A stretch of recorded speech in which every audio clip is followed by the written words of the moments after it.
CD 4. The man bringing his breakfast, if indeed it was the same fellow, had been all over him like a mother hen previously, in the expectation of a sizable tip for his care. All he had got from an impecunious John Pearce was 1 sixpence and a bit of copper, and the consequences of that disappointment were in the man's tone. Ordered for 8, Pearce knew he had ample time to consume the meal. The Admiralty might run the King's Navy, but it did not in any sense conform to naval time. 4 bells in the forenoon watch being the best that could be expected prior to anyone being at their labours, leaving him 2 hours' grace. Opening the door, Pearce stood aside to let the servant put his tray on the table, his nose twitching in anticipation as he registered the odour of kedgeree and pork, probably a chop, the whole underscored by the smell of fresh coffee. That the tray was put down with scant care amused him, which, when the man turned to face him and saw his expression, turned what was a crabbed look into one as furious as a servant dared employ in front of a hotel guest. "You saw to my needs on my last stay, did you not?" That made the fellow look as if he had just bitten into an unripe lemon, and his voice was a growl, with the added title closer to a snarl. "I did, Your Honour." "Your name is?" "Didcot." "Surely you have a forename too, man." "Ezekiel." "Well, Ezekiel, I made the singular error, being called away suddenly, of forgetting to see to you on my previous departure, did I not?" It was an instruction in naked greed to watch the face change from screwed-up aversion to expectation, as well as an indication that if this fellow occupied a lowly position in life, he was far from stupid. Ezekiel Didcot could smell a douceur coming from a mile distant. "Now, Your Honour," he said in a voice as changed as his countenance, this before he turned to lift the cover off the breakfast tray, "we has here, for your delectation, a fine spread of kedgeree, made up from fish fetched in fresh from the Billingsgate market this very morning, as well as a chop of pork, thick enough to satisfy a bulldog." He was already pouring the coffee as he added, "Now, Your Honour, I recalls from your last stay you are not too much of a drinking man, so I did not fetch up for you a flagon of wine, but it would be my pleasure to dash and get some, should you wish it." "Coffee will be fine," Pearce replied, able to grin with his back to the fellow, as he took a half-crown from his purse, a coin that once he got back to the table was expertly palmed. "Water is on the way, sir, and I will be here in a trice with strop and razor to shave you. But you has a bell, Your Honour, for meantime needs, and if you ring it at your pleasure, Ezekiel Didcot will be here in a flash, upon my soul, I promise." "I require writing materials. Also, on my last stay, I had certain items made for me, uniforms, as well as a chest of the seagoing type, to hold my possessions. I wish to avail myself of the same services on this visit, though for civilian garb and a less nautical trunk." "Why, Your Honour, you leaves that to me." Didcot touched the side of his nose, his face full of cunning. "And might I make so bold as to add that, with me placing the business, you will find the articles a lot less costly than afore." Pearce had to struggle not to laugh at the response to his own reply. The man's eyes were close to popping out of his head. "Why, Didcot, cost is not very much of a concern to a man who has taken a number of prizes, as have I. Please be so kind as to order for me a hack to take me to the Admiralty at 9:30 of the clock." Having eaten, and before being shaved, Pearce sat down to write a letter to be sent to William Pitt, demanding to be told what in the devil's name was going on, adding that the superscription at the top was where he could now be contacted. Emily Barclay, content with the early hour, was not happy about Brown's Hotel as a meeting place, the note asking her to meet her husband having come from that establishment. Her one condition being that they meet in a public room, one which he must secure, not his own private accommodation. On arrival, she was also careful not to compromise him. "Can I say who is calling, madam?" "Captain Barclay is expecting me," Emily replied, turning away to kill off any further inquiries. It was Gearson who came to fetch her, his smirk much in evidence, and she was shown into a private dining room off the main lobby, in which the table had been laid with coffee and refreshments. Seeing Gearson closing the door behind him, her first comment was a sharp one.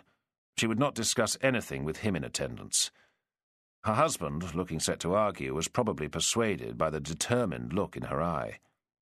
"Leave us, Gearson," he said. "And keep your ear away from the door as well," Emily added.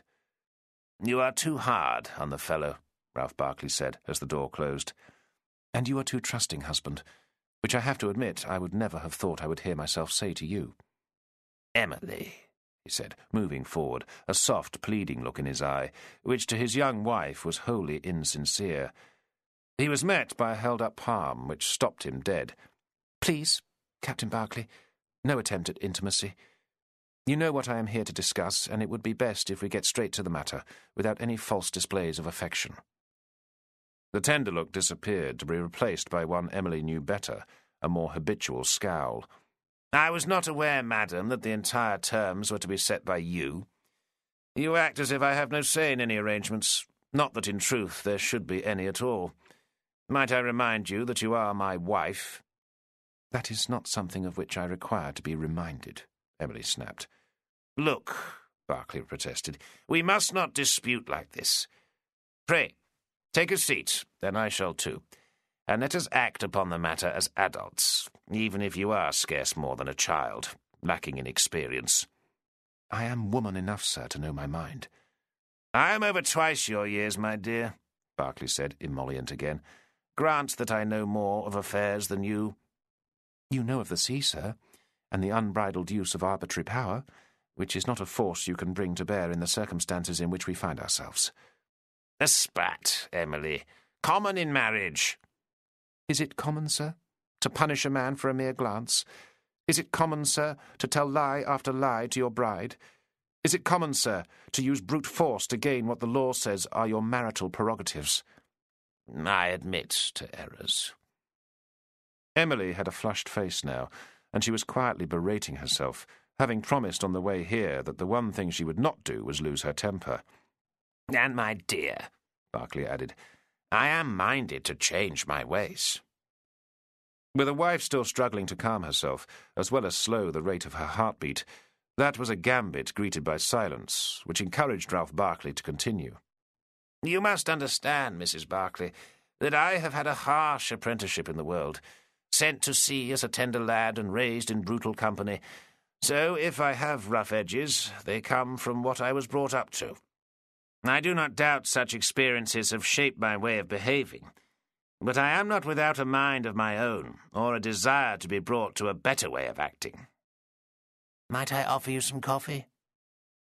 If anything, the silky tone which had crept into her husband's voice as he proffered his mea culpa irritated Emily even more, for it implied that she was some kind of booby, to have her thinking changed by a few words of apology and explanation. Breathing deep to control her voice, she replied, "Captain Barkley, I fear you misunderstand the nature of this encounter. You act as if it were a prelude to a reconciliation, and it is nothing of the sort." He lost his composure then, his voice a hiss. "Damn you! I will not have you dictate to me, madam." "I do hope that worm you employ as a clerk has told you of the choices you face." "By what chicanery, or by what exercise of your feminine wiles did you come by what you claim to possess?" "It is not an unfounded claim, sir. I have the documents in their entirety, every word and every lie, and in the right hands it will see you in court, and drummed out of your precious navy at the very least." Ralph Barkley touched his stump then, alluding to his missing left arm, in what was an obvious plea for sympathy, his voice hoarse. "Is it not odd? The pain I feel is as physical as—" "Please, husband, do not seek to say to me that you feel any pain in your heart, always supposing you could locate the organ. You are a sailor, a ship's captain, and you wish to remain one. Good, I say. You want a vessel to command and service at sea. Even better. I want nothing more than a separation from you, which, if it is provided by salt water, will be perfect, since my living apart from you will not be remarked upon, but be seen as normal. I think that is clear enough, don't you?" "And if I don't agree?" Why bother to ask a question to which you know the answer? You wouldn't dare expose me. Would I not, sir?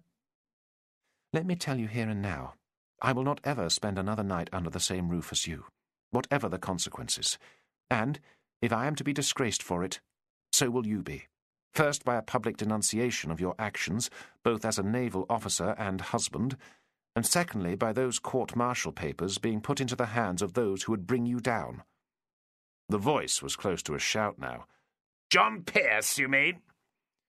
If that man is the avenue by which I will achieve my purpose, then yes, I will pass them to him, and I do not doubt he will be relentless in pursuit of you. You, madam, are not the only one who can go public. Do not think I have not observed or heard of your association with that rake. There is no association, sir. There is not even mutual regard. I despise the fellow for the very actions of which you accuse him. Is that why you made moon eyes at the fellow? So, Captain Berkeley, Emily replied with forced amusement, you add stupidity and jealousy to your other reprehensible traits. Damn you, woman! He shouted, getting to his feet. Stop insulting me! And, Emily added calmly, your language is, as it has been many times in the past, both loose and wicked. I am minded to horsewhip you in public. Do your worst, sir.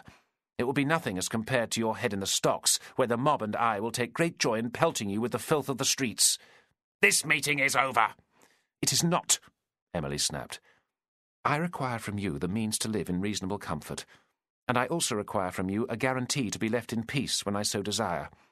In return, I will observe certain conventions in the article of appearances, thus preserving both your reputation and mine. Attendance at certain social functions to do with your rank and station, at which I promise to be the soul of discretion. While you are at sea, I will, in all respects, behave as a woman temporarily widowed by your very necessary service to your king and country. In company, I will praise you and be admiring of your character.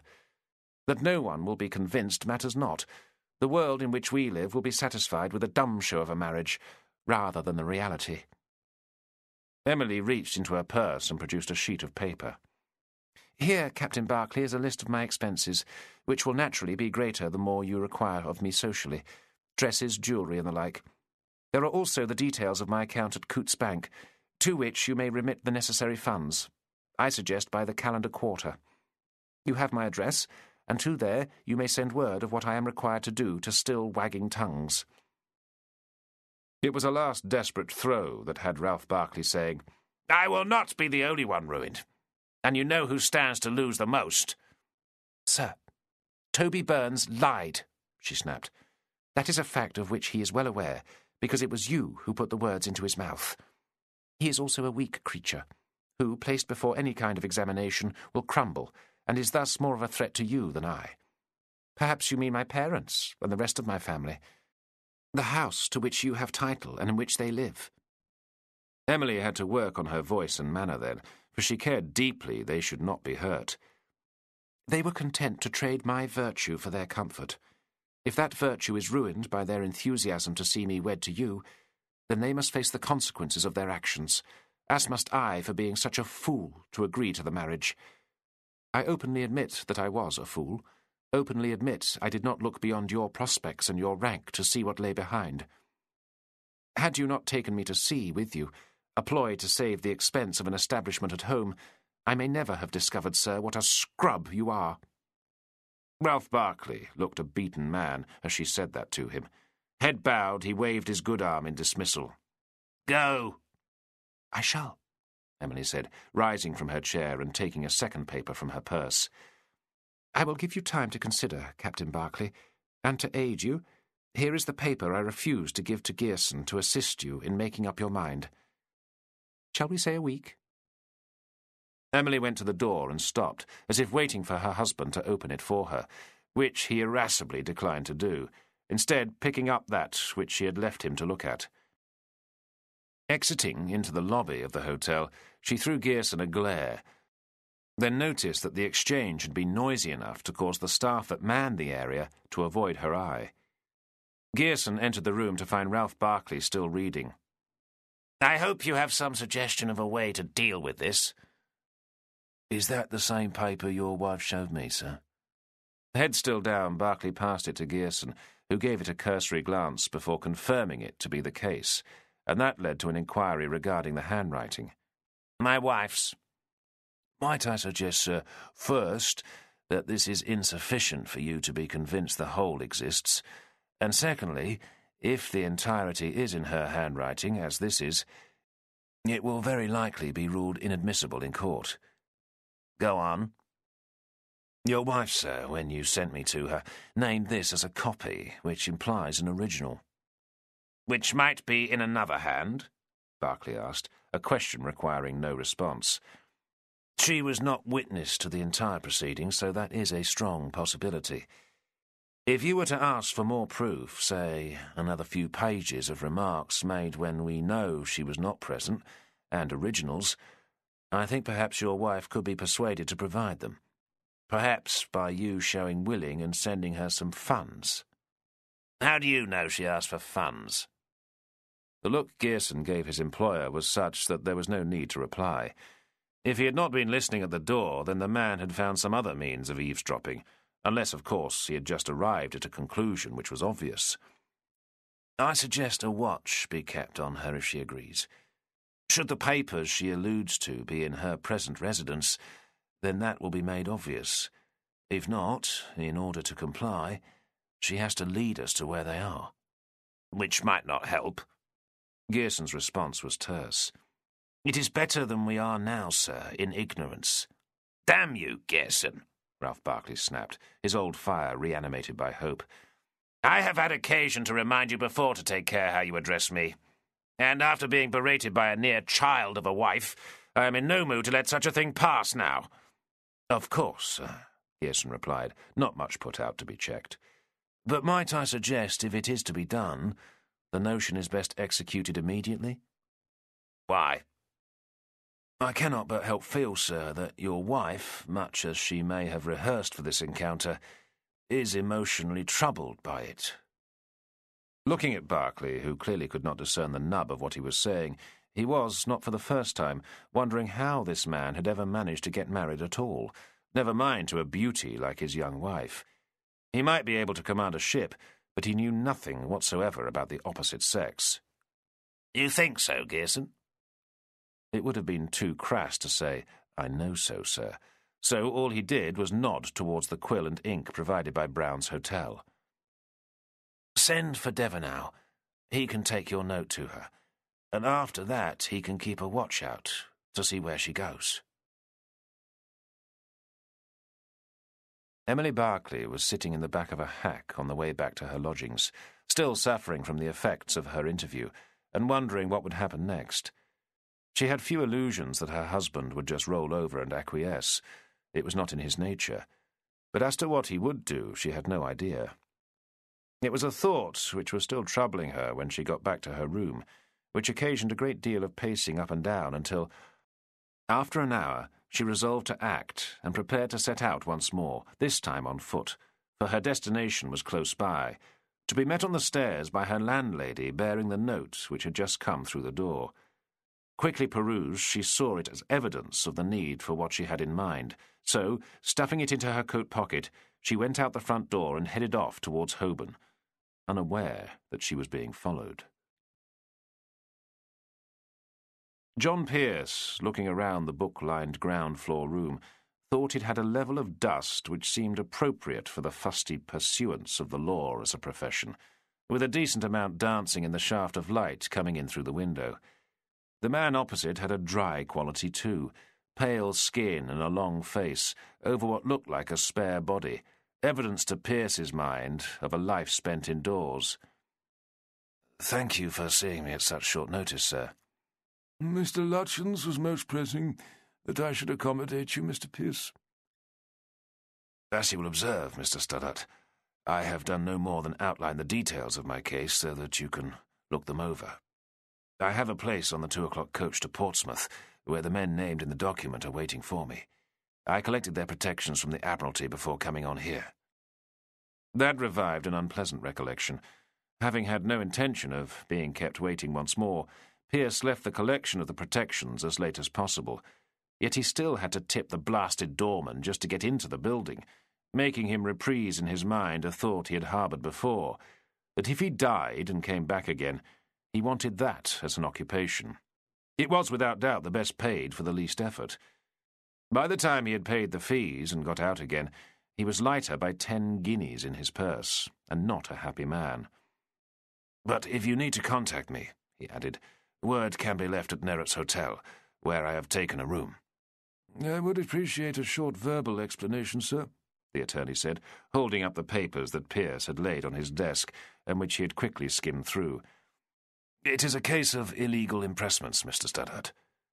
Seeing the man's facial reaction, Pearce was quick to add, "Which I know to be a difficult area of law to pursue. But when you read through what I have given you, it will become clear that in some senses that is only the trigger for my action, which is in truth an attempt to get a case of perjury brought against the man named on the first page. He was the scoundrel that took my companions and I out of the Pelican Tavern on the night we were pressed." "Pelican?" Stoddart said that in such a strangled way that John Pearce was tempted to ask if he knew the place. "And the man you wish arraigned?" "Captain Ralph Barclay." That was said softly, and followed by an arrangement of the attorney's features, which told the man opposite him that he was about to deliver bad news. "Mr. Pearce, much as I would like to oblige Mr. Lutchins, I cannot act for you." "Why ever not?" Pearce's papers were pushed across for him to take. "That I cannot tell you. Sir, I am no student of the law, but when an attorney says to me that he cannot act, I suspect it is because he fears a conflict of interest." Stoddart stood up abruptly. "And I am a student of the law, Mr. Pearce, which tells me that I am at liberty to choose or decline whom I represent, and to do so without being required to provide an explanation." "I cannot believe you are acting for Barclay." "What, sir, you believe or do not believe are none of my concern. Now, if you will forgive me, I have other matters to attend to." John Pearce wanted to argue, but there was no point in disputing with this fellow. With as unfriendly a glare as he could muster, he picked up his bundle and put it back inside his coat, then turned and left, exiting into a hallway and passing the stairway that led to other business premises above. Behind him, a perplexed lawyer was wondering at two things: the name Pearce had used, which he knew, and the word Pelican, which was the one-word code that he had agreed upon with Emily Barclay, should she wish to send someone to him to fetch from his strong-room the bundle of papers, thicker by far than those Pearce had presented, she had left in his care. Emily Barclay, walking towards the attorney's office to comply with the request from her husband, was too preoccupied to see that, as she took the first step up to his doorway, she was just about to bump into John Pearce. That is, till he spoke. "Mrs. Barclay." He was as surprised as she, though he hid it better.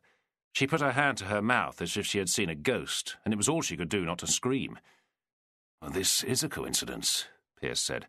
Then he turned, looked at Stoddart's doorway and smiled, a look that was still on his face as he turned back. "Or perhaps it is not so much of one."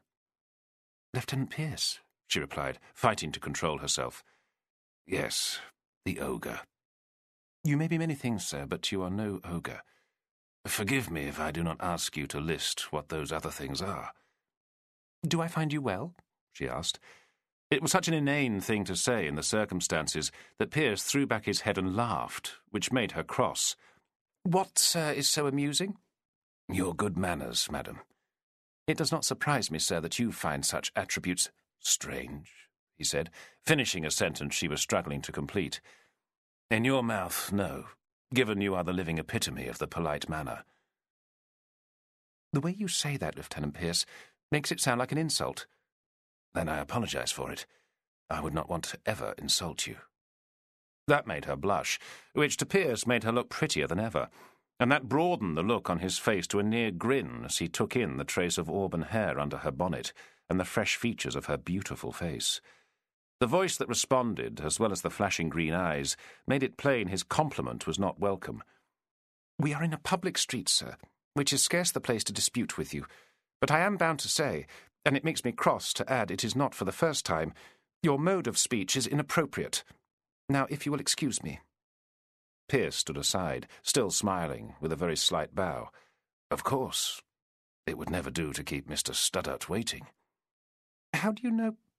Emily Barclay stopped herself, dropped her head and brushed past, followed by the appreciative eyes of John Pearce.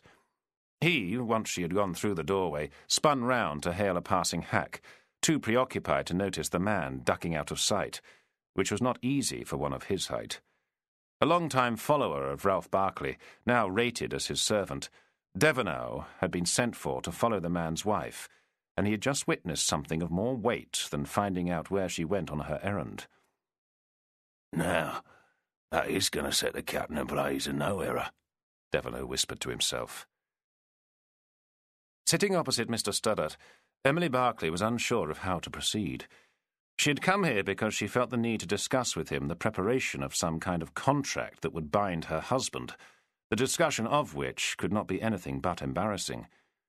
The request from her husband for further documents she felt worth compliance, but at this precise moment her mind was reeling from having just met John Pearce on the doorstep, and, as a question, that took precedence.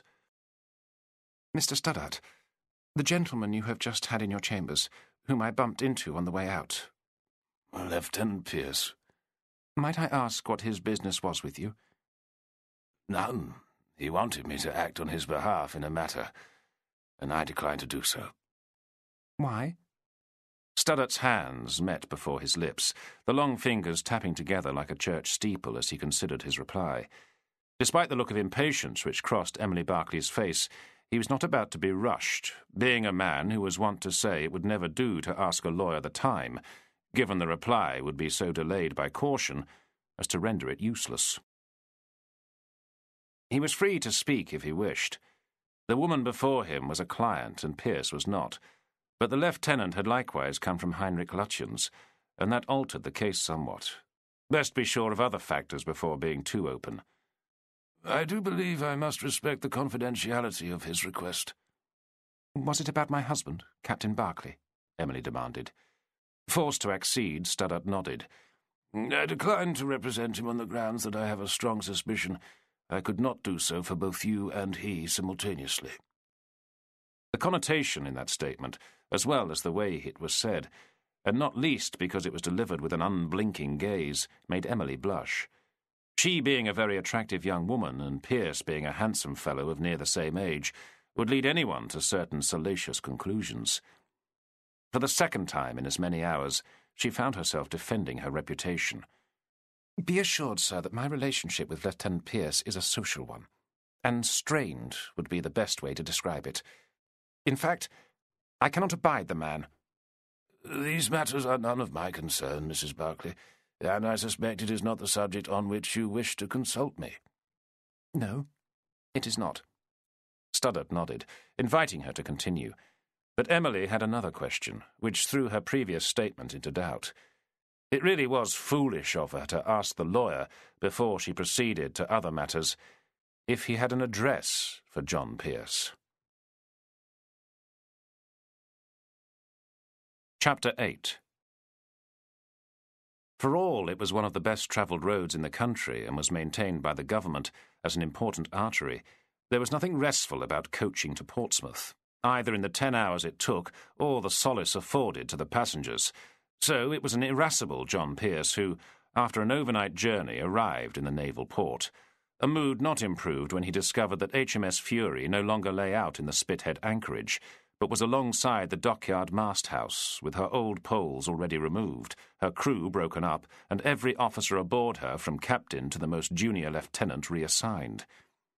He could not inquire for his pelicans until he knew if they had managed to stay aboard, and, if they had not, to where they had either gone or been taken.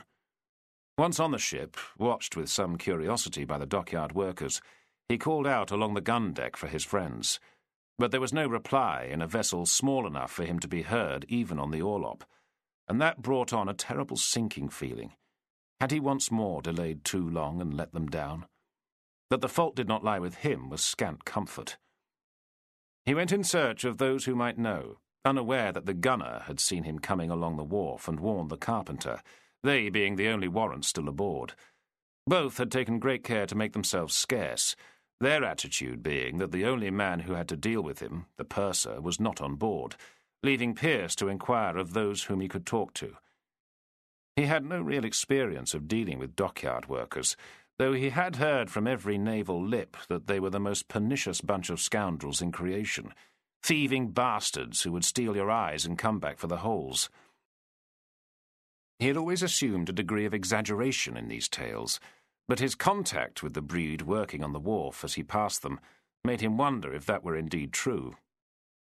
Going further below in search of information brought him across knots of mateys sitting around smoking pipes, a wonder until he discovered, and it was a fact given with little grace, that the hull was being surveyed.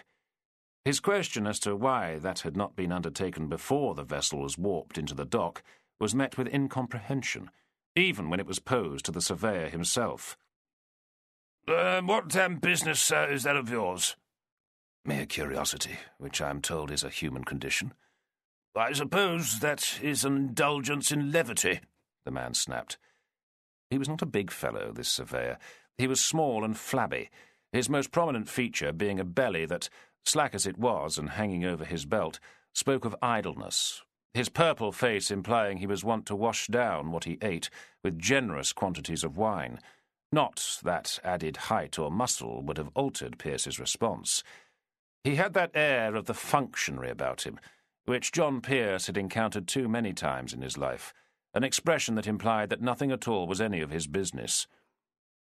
He had been dunned by an avaricious Admiralty doorman, paid out to a supercilious clerk 9 golden guineas for protections, been refused representation by an attorney, and had not slept properly but uncomfortably in a post-house.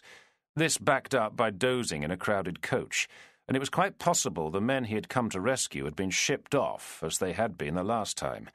His mood was therefore not forgiving. "Can you swim, sir?" he asked in a cold tone. I fail to see that is relevant. It is that, for if you address me in that way again, I will toss you bodily into the harbour. The man opened his mouth to protest, but Pearce was not finished. I am about to ask you a question, and any answer less than civil will, I assure you, test the nature of my threat. I will have the magistrate upon you, sir. Aware that those dockyard workers close by were grinning and nudging each other, clearly this popinjay was not loved, Pearce felt secure. If he took this fellow by the scruff of the neck, they would not intervene.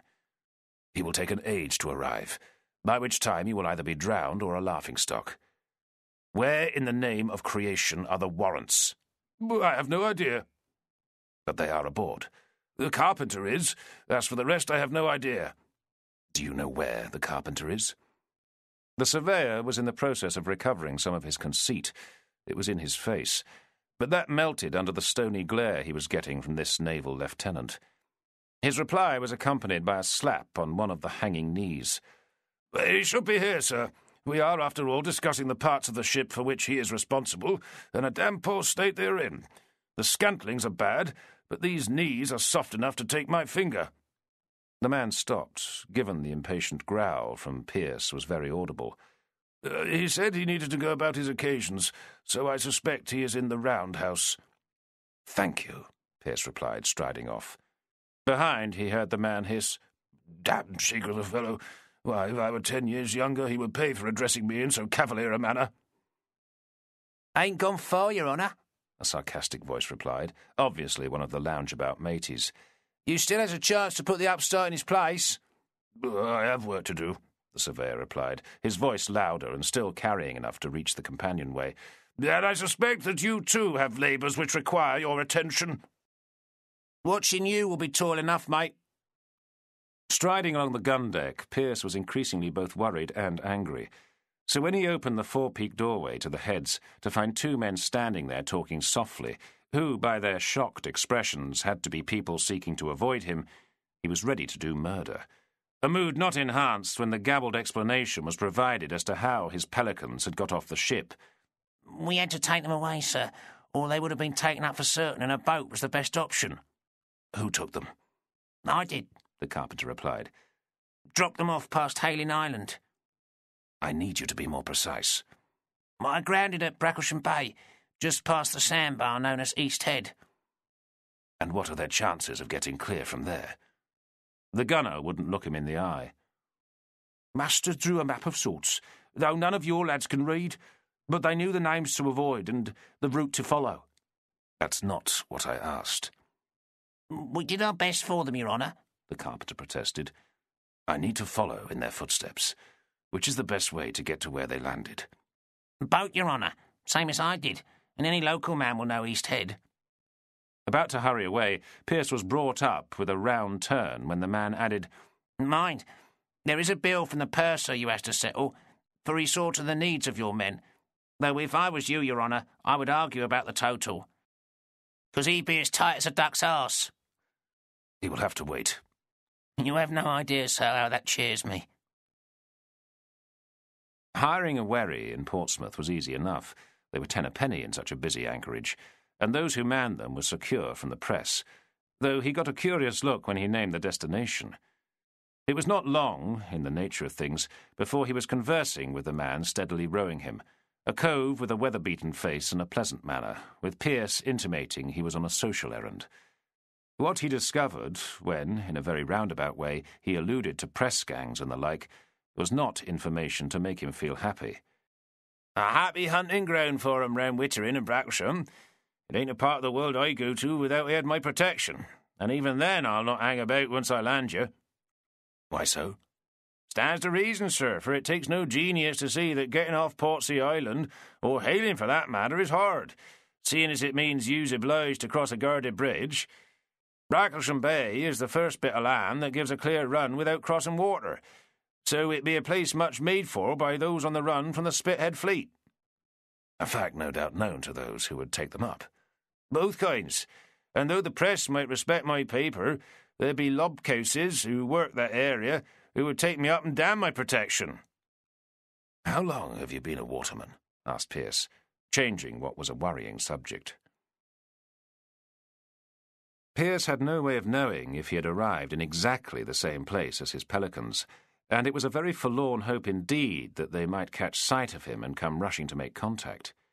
His boatman was as good as his word, rowing quickly away from the shore once his passenger had landed, leaving behind a man thankful for the service, and also the way the fellow had advised him to go just before the boat grounded. Just keep the water in sight on your left hand, Your Honour, and afore long you'll see plain the tower of Wittering Church. Make for that, and you can get directions to where you's heading from there. He crossed the shingle strand and stood atop the dune, looking over the same featureless landscape which had greeted his friends. But there was scant point in stopping. His task was simple, to find out if his friends had got away from this shore or had been captured by the men who patrolled it. In another time it would have been a pleasant enough walk over land that, edging the sea, had at many times been inundated, making it perfect pasture for sheep, and, where there was rise enough to keep the ocean at bay, fine farmland. The numerous watercourses that cut into the shore were well bridged and edged with tamarisk hedge. The trees, where they stood in clumps, rose to a decent height. Where they were individual, they showed by their bent nature the power of the winds that could lash this exposed coast. Walking in such a setting took him back to better times. More than once John Pearce had traversed this kind of landscape in the company of his father, just as he had experienced every other type in the extensive travels they had undertaken together. Hill and dale, flat farmland, endless towns, the odd city. He had seen, as a growing lad, more of his country than most. Sometimes, when they had been static enough to allow him some formal schooling, those with whom he mixed had alluded to the peripatetic life he normally led as strange, when what was alien to him was to be in one place for any length of time. A bed was as likely to be under the stars as under a roof, and that seemed natural, for he had known precious little of any other. Education for him had been an all-day, everyday affair, not just in the rudiments of Latin, Greek, and numbers, books which he carried in his satchel, but it also encompassed what lay around him in the countryside, through which he and Adam travelled. Thus he knew, without much in the way of registering the fact, the cries of the different birds, terns, lapwings, and curlews, knew the markings of the different types of ducks that filled the watercourses and crabbing pools, could register sea lavender or a yellow-horned poppy as he passed by them. Beneath his feet it was as often sand as salt marsh grass, and as he plodded along, his mind moved from worries about his at-risk friends to mix with memories of his father, and that led to recollection of many of the places Adam had stopped to speak, as well as the many variations in the way they had been greeted. Sometimes they had been obliged to depart in such haste that they barely managed to stay ahead of the stones aimed at their backs. At the other end of the scale, and there had been every variety in between, they had received such a warm welcome that to leave after several days was like a wrench, while on more than one occasion a local worthy, men of open mind and keen to dispute, had set them up as guests in their own homes and let them stay for months. Such thoughts led on to a re-examination of subsequent events and the eventual need to flee. In truth, what his father had expounded in both his written and spoken words should have been tolerated in a secure society. But John Pearce knew that the lands ruled by King George were far from that, even if those with enough possessions to secure comfort and full bellies crowed about the freedoms of John Bull's Island. The three polities of Scotland, Wales, and England were a seething mass of inequality and discontent, for most in this land of plenty went without a morsel of meat in their diet. So much for the roast beef of old England. All Adam Pearce had sought to do was to point out the absurdity of so many people near to starving, especially in times of harvest failure, while those who owned the greater tracts of land existed in such conspicuous and arrogant luxury. Never underestimate the indifference of the rich to the plight of the poor. He had inadvertently spoken those words out loud, a quotation much espoused by his father, and it was true. Though there were exceptions to the mass who genuinely sought to alleviate suffering, good people who knew all was not well. But most men and women of means made pious noises before reassuring themselves that poverty was brought about by the sloth of the poor, not circumstances. Yet could he excuse himself? Pearce knew he might not be so very different. Had he not taken the full measure of what had been available to him when they had fled to Paris, where his father was famous, while being aware of beggars in the streets? Was he indeed as much of a hypocrite as the mass of his fellow countrymen?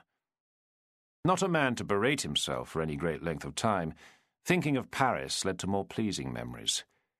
There he had come to manhood, in what was a sparkling milieu of glittering salon and excited speculation, had mixed with great thinkers and engaged famous wits, met the most important men of the Revolution, and, more pleasurably, their womenfolk.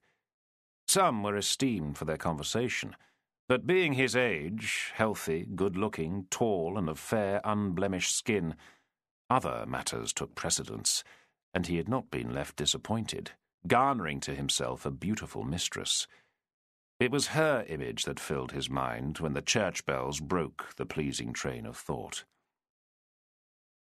The village he entered was small, self-contained, with a jetty and a muddy main street that included some shops, a covered market, and, at either end, that ubiquitous feature of the English town, the tavern. He made for the first of those, given he was sharp-set and his stomach was rumbling for a hunk of cheese, some bread, and perhaps an apple. The interior was, as ever, smoke-filled and warm, with each of the small rooms having a healthy fire in the grate. Being a stranger, he was examined. Being in a naval boat cloak over his uniform, such examination was not excessive. That is until, in one snug arbour, he espied a group of pipe-smoking men, a half-dozen in number, one in the same garb as he, albeit the coat was very well worn indeed, the remainder in short blue jackets, far from white ducks, and wearing striped stockings. "Good day, gentlemen," he said, taking a chair not too far away. "I trust I find you in good cheer." The looks he got were not actually unfriendly. They were just emanating from faces of overall ugliness that would find amiability impossible, and he knew, without having to be told, that he was in the presence of a press gang, which, if it was fortuitous given his purpose, produced in his belly a slight tinge of utterly unnecessary apprehension. He was a naval officer, and in no danger at all. "And good day to you, sir," came back a gruff reply from the lieutenant, a man with black eyes and several scars on a heavily pockmarked face. "Are you from these parts?" "Passing through," Pearce replied. "But it is good to see a bluecoat." "Not many pleased to see these coats," said another of the group, a remark that produced amused and general agreement. "Gentlemen, I suspect I know your purpose." "Ain't hard to guess," came the reply from the very furthest away. They seemed to be talking to him by turns. "Seeing there ain't no ship of the line in the offing." "I am told it is a good station for the task you perform." Pearce advanced, adding, "the very necessary task." "We takes up more than a few," the lieutenant agreed. The fellow had a voice no more refined than his inferiors. Not that Pearce was surprised. The impress service was no place for gentility, and that extended to those who officered the bands. It also seemed to be something of a republic, the whole party drinking together, and no sign of any deference to hierarchy in their manner or response, and they spoke as they chose. Momentarily distracted by a serving girl and his order for food and a tankard of ale, he resumed his conversation when she left. "Had much recent success?"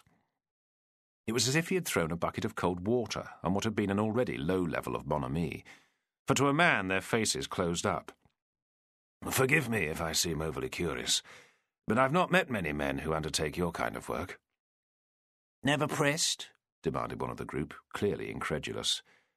Pearce never had, yet he knew it would be foolish to say so, given every naval lieutenant would have, at some time in his service, even as a midshipman, been sent out with a party from whichever ship he was serving on to find men, willing or not to man her in time of war, an almost common state for the nation for these last 100 years. Even those who thoroughly disagreed with the practice were obliged to undertake it. "Well, I meant a real professional. It seems to me that I might learn something from your experiences, given we all know how hard it is to find volunteers." "Well, that's not a breed we come across often," their officer responded. "Our task in these parts is to take up the boobies that think a boat to yonder bay will put them beyond our reach." "Ah, yes," Pearce succeeded. "We sit in a favoured spot for deserters from Spithead." That got sage nods, and since silence followed as the men drank from their tankards, Pearce was left at a stand, one easily solved by offering them all a refill. "You taking a prize ship, then, has you, sir?" asked one, the first to acknowledge his rank, so great was the power of liberality. "I confess to having the good fortune to have done so." If Pearce had expected congratulations, he was sadly disappointed. These fellows looked very put out, and one actually said, "All right for some." But he was grateful, really, for they showed a singular lack of the common curiosity when given such a statement. In any other gathering of naval folk, he would have been immediately pressed for details. Silence ensued until the drinks arrived. Then Pearce raised his own tankard to toast them. "To you, gentlemen, enjoying the same measure of success as I have, albeit your aims are different." The toast was acknowledged and reciprocated, with the lieutenant at least showing a glint of good humour. "Well, most folk don't know how dangerous our task be. I dare say in your success you faced a degree of shock." "I did," Pearce replied, thinking immediately of the number of occasions when he had done just that. "Well, we ain't safe just 'cause we're on dry land, my friend. The men we seek to take up are prone to deep violence to avoid being collared." "Armed and all now," said one of his men, his pipe stem aimed at John Pearce's face. "You would not guess on that now, would you?" "You surprised me in that, I must say," Pearce replied. "Right now, we is on the trail of a fellow that near killed 2 men. Pearce could not breathe, and it did not get easier. Part of a trio that arrived on the beach not 2 mornings past. We lost them ourselves, but they were threatened by a pair of crimps seeking to steal our bounty." "Me bastards got what they deserved, I say," came another voice, soon matched by a third. "One of the parties out hunting heard the pistol shots and went to see what was what." A coarse rumble of a laugh, which spread to the others, followed those words. "Found it right to do, with blood everywhere." "Well, that's right," the lieutenant said. "It'd be a grievous assault." Should have heard them bleat when they could talk. It was hard for Pearce to make out who was speaking, not that it much mattered. Had their guns pinched and their grub and beer, so there is stealing from a person to face up to, and housebreaking. The place is falling apart. Didn't take much breaking. The lieutenant finished the litany. All I now need is to employ those pistols in highway robbery. Serious crimes, Pearce was obliged to respond. Never fear. It will not be brought to civil justice, the lieutenant maintained. The culprits were run sailors, and we will have them back, though we might be obliged to hand over the one who did the damage. A paddy, we're told. A giant of a sod, by all accounts. So right now, we're waiting for a list from Portsmouth of sailors run recent. Soon we'll have his name, and the others. With names and a right good description, we'll have them by the heels in no time. One of his companions had an opinion. Might be best to hand them in for a better bounty from the magistrates, and who knows, the whole three of them might be strung up, which will be a fine sight to see. Slowly, Pearce lifted his tankard to cover his face, mouthing into it in words that sounded as hollow as he felt in the pit of his stomach. Then I wish you joy of it. He could not, of course, leave it there, and once he had composed his face, he put forward the obvious question. You are sure you will catch them, Lieutenant? Once we has the names. They're in a boat, but I've been told it is a leaky bugger, so they won't outrun us in our 8-oared cutter. They might take to the land. They might have that, but with their names and descriptions put out, I don't give much for their chances. Better we catch them than the law. Chapter 9. Forced to eat his food, even though his appetite had gone, and also keep up a genial conversation with men he considered beneath contempt, it was near to half an hour before he felt he could decently get up to leave. Once out of the tavern, he made his way to look out at the flat, muddy tideway, and stood in contemplation.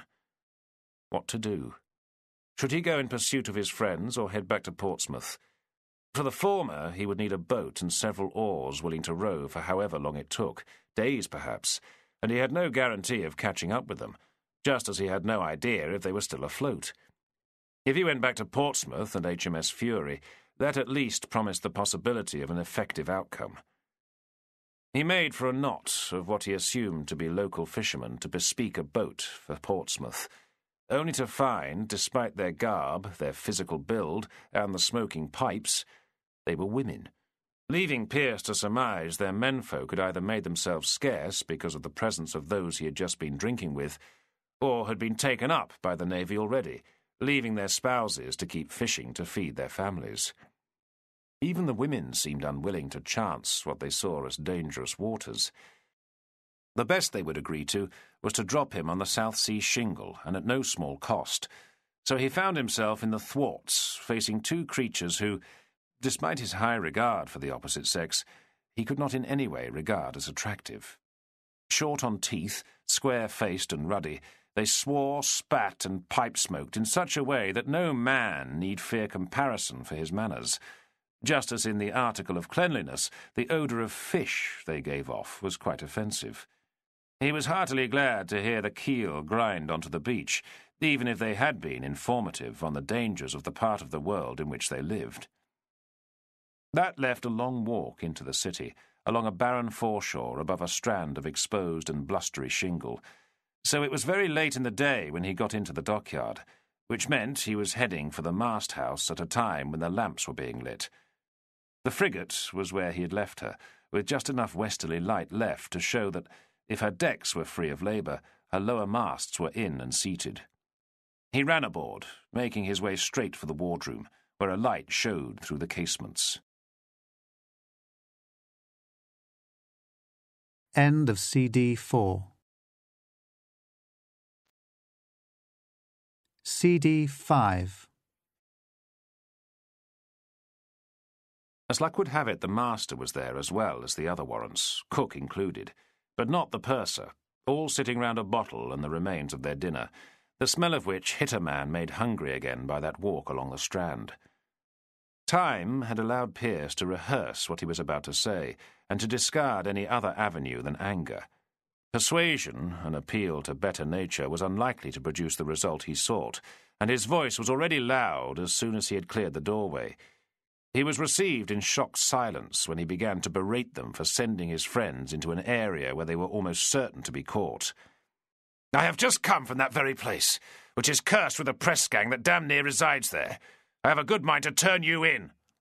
"The purser were in on it and all," the carpenter protested, an exclamation that got him a glare from the master, who was, by his high expression, not a man to be easily browbeaten, while the gunner would not catch his eye.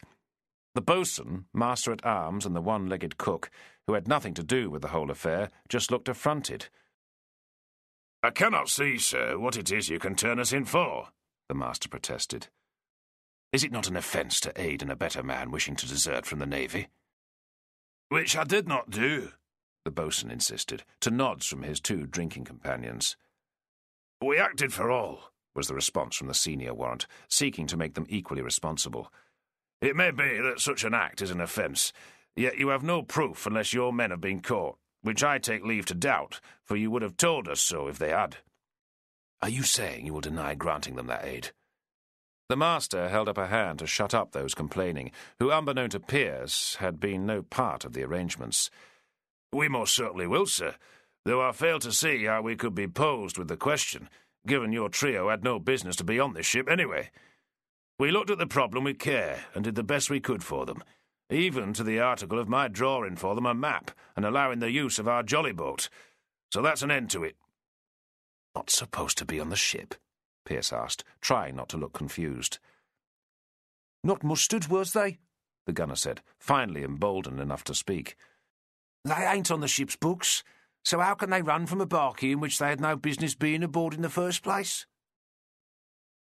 Pearce had come here to threaten them with exposure, on the very good grounds that to do so was to ensure their silence as to the identity of his friends, and it was only on hearing what had just been said he realised that the tactic was not necessary. That press-gang lieutenant could ask till he was blue for the names of recent deserters, but the Pelicans would not come up. That did not get them off the hook. There was still a description out for Michael, but without a name to put to it, half its use would be lost. You could not apprehend a man merely for his size and birthplace. "What do you mean, You did your best for them?" he asked, really to gain a little time to think. The response was gabbled as they tried to get their part of the story in, with three particularly claiming ownership of the notion of the boat, which sent the carpenter puce with rage and turned the whole thing into an argument. But out of their disputes came the alternatives to what they had done, and they were all worse. Well aware of what an admission of error by him would achieve, Pearce adopted a humble tone. "Gentlemen, I owe you an apology." "You have the right to that, sir," the master insisted, only partly mollified and still glaring at his companions for their temerity and failure to see how his superior intelligence had so readily found the solution to an intractable problem. "Yet I am bound to seek to find out what will you say if you are asked about my men.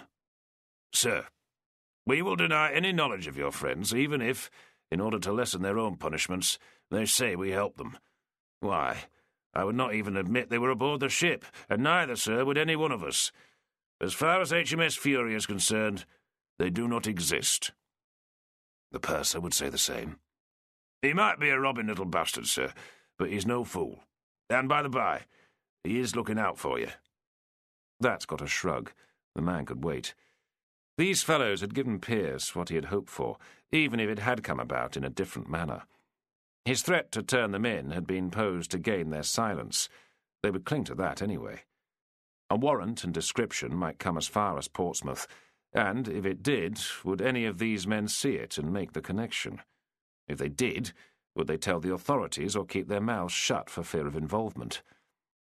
If the answer could not be definite, the conclusion was likely to be that, given human nature, for not to do so was to risk punishment themselves of an unspecified nature. "Any road?" the gunner said. "You was getting them protections?" "Which I have in my pocket." "Then," the master spoke again, obviously confused, "where is the difficulty?" "The difficulty, sir, is this. I now have no idea where they are, so I would be obliged if you would draw for me the same map you penned for them. Not, Pearce thought, that such a thing would be of the slightest use. Over his own dinner and a bottle of wine, it soon became obvious he only had a single course of action, and that was to keep an eye out at the one place he could be sure they would seek to get to, the Pelican Tavern. To go charging about the country asking for them would be to put them in jeopardy, not rescue them from arrest. He just had to trust to them to find their own way to London and into the Liberties, while he kept an eye on the sources of news in case they were apprehended. With that in mind, he would return to Nerot's Hotel and wait, making daily visits to the Pelican to see if they turned up.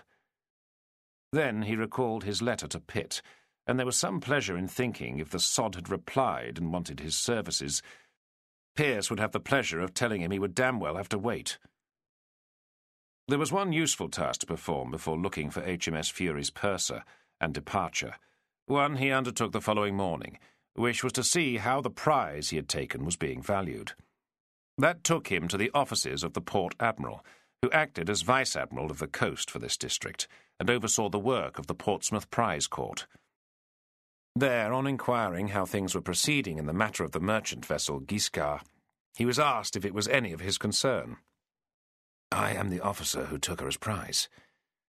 The clerk before him opened and thumbed through a ledger, making a great play, once he had found the page he was seeking, of taking his time to read what it contained, though the entry was clearly so recent he must have known what it said. It says here she is claimed as the property of a religious order, a French and Papist one by the look of the name. What? That led to another slow perusal of what was written. They claim to be emigres run from the mayhem over yonder water, and that they set sail in this boat you're claiming as a prize. Can't be that if they own it, and have come to England to escape. They don't own it. The man who owned it was killed trying to flee the mouth of the Loire. The priests and nuns we found aboard were his passengers. That got him a direct look from the clerk. So they was indeed running from the Revolution, sir? Yes, but they would have been victims of the Jacobins if myself and the men I led had not got aboard. There is a comment to say they rescued some British sailors who were adrift, and a request to be granted any reward for the service. You may find this hard to accept from religious folk, but that is a lie. I would not put it past a Papist to produce an untruth, the clerk said gravely, nor an Anglican divine for that matter. I was adrift with men from HMS Grampus, it is true, but it is we who rescued them, not the other way round. You will be Mr. Pearce, then, the clerk said, his name information once more extracted from the ledger. And your representative is Mr. Davidson, right? It is. Well, you best take it up with him. The word has been sent of the counterclaim by the Order of St. Euphemia, that the boat be their own, and, if it is to be sold, then any monies raised should go to support them. How do I prove it's a prize? The only way is to go to the prize court, sir, which is overseen by a judge, and let him decide. Or you might come to an amicable settlement. Mr. Davidson, your prize agent, will advise on the route to follow. I take it you has witnesses to back up your claim? About to answer in the affirmative, Pearce realized that at least 3 of the witnesses could not be called, and when it came to the others, members of the crew of HMS Grampus, they could by now be anywhere. Tell me, is there such a thing as a prize taken which is not disputed? Rare, sir. Very rare. Outside the Port Admiral's office, Pearce made straight for the London coach, having decided that, given the state of his purse and the news he had just received, the purser of HMS Fury would have to wait. The look on Ralph Barclay's face when Devernow told him of his wife meeting and talking to John Pearce had been a picture of pure spleen, which had him volubly cursing the fact that he had ever come across the man. He was not in the presence of people who were about to point out to him he was the author of his own misfortune, and neither was Barclay the type to admit such a truth to himself. He glared at Devernow as though he were the cause, but the man was accustomed to that and took no notice.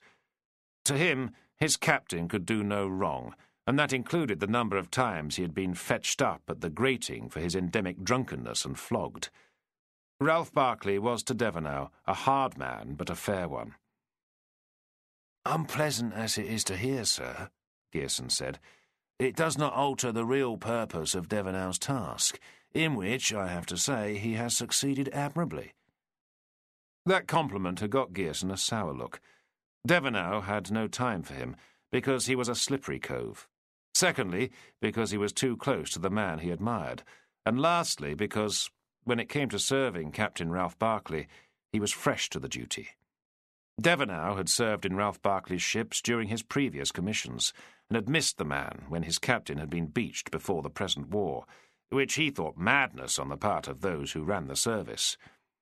As soon as he heard on the grapevine that his old commanding officer had been given HMS Brilliant, he had volunteered and got aboard her fast, unaware that on seeing him, his hero was not entirely pleased. The reason was straightforward enough.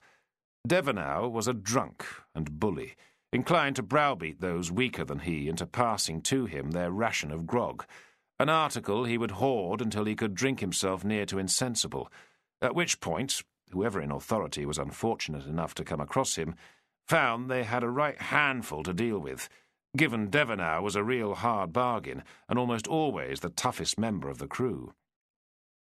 For all his reservations, Ralph Barclay had found Devernow to be as useful as he was pestilential, and in action at Toulon the man could have been said to have come close to saving his life, an act for which he had been rated as a servant, though he was singularly ill-equipped for that role. "We have," Gearson had continued, "the name of the attorney to whom she went, and if that produces the evidence we asked for, then it indicates clearly she has lodged the original papers there." Devernow, who could not read, had badgered people in the street to tell him what the brass plaque on Stoddart's door said, and, being a large brute with an ugly face and a threatening manner, he had not waited long to be told. A little snooping had established that the man's place of business occupied no more than the ground floor, and that there was a barred window at the rear to his main office. "That does nothing to tell us how she came by them." For Gearson, the temptation to sigh needed to be suppressed. The captain was being stupid, for matters had moved on. It made little or no odds who had supplied those papers, even if it was Sam Hood himself, and that was very unlikely.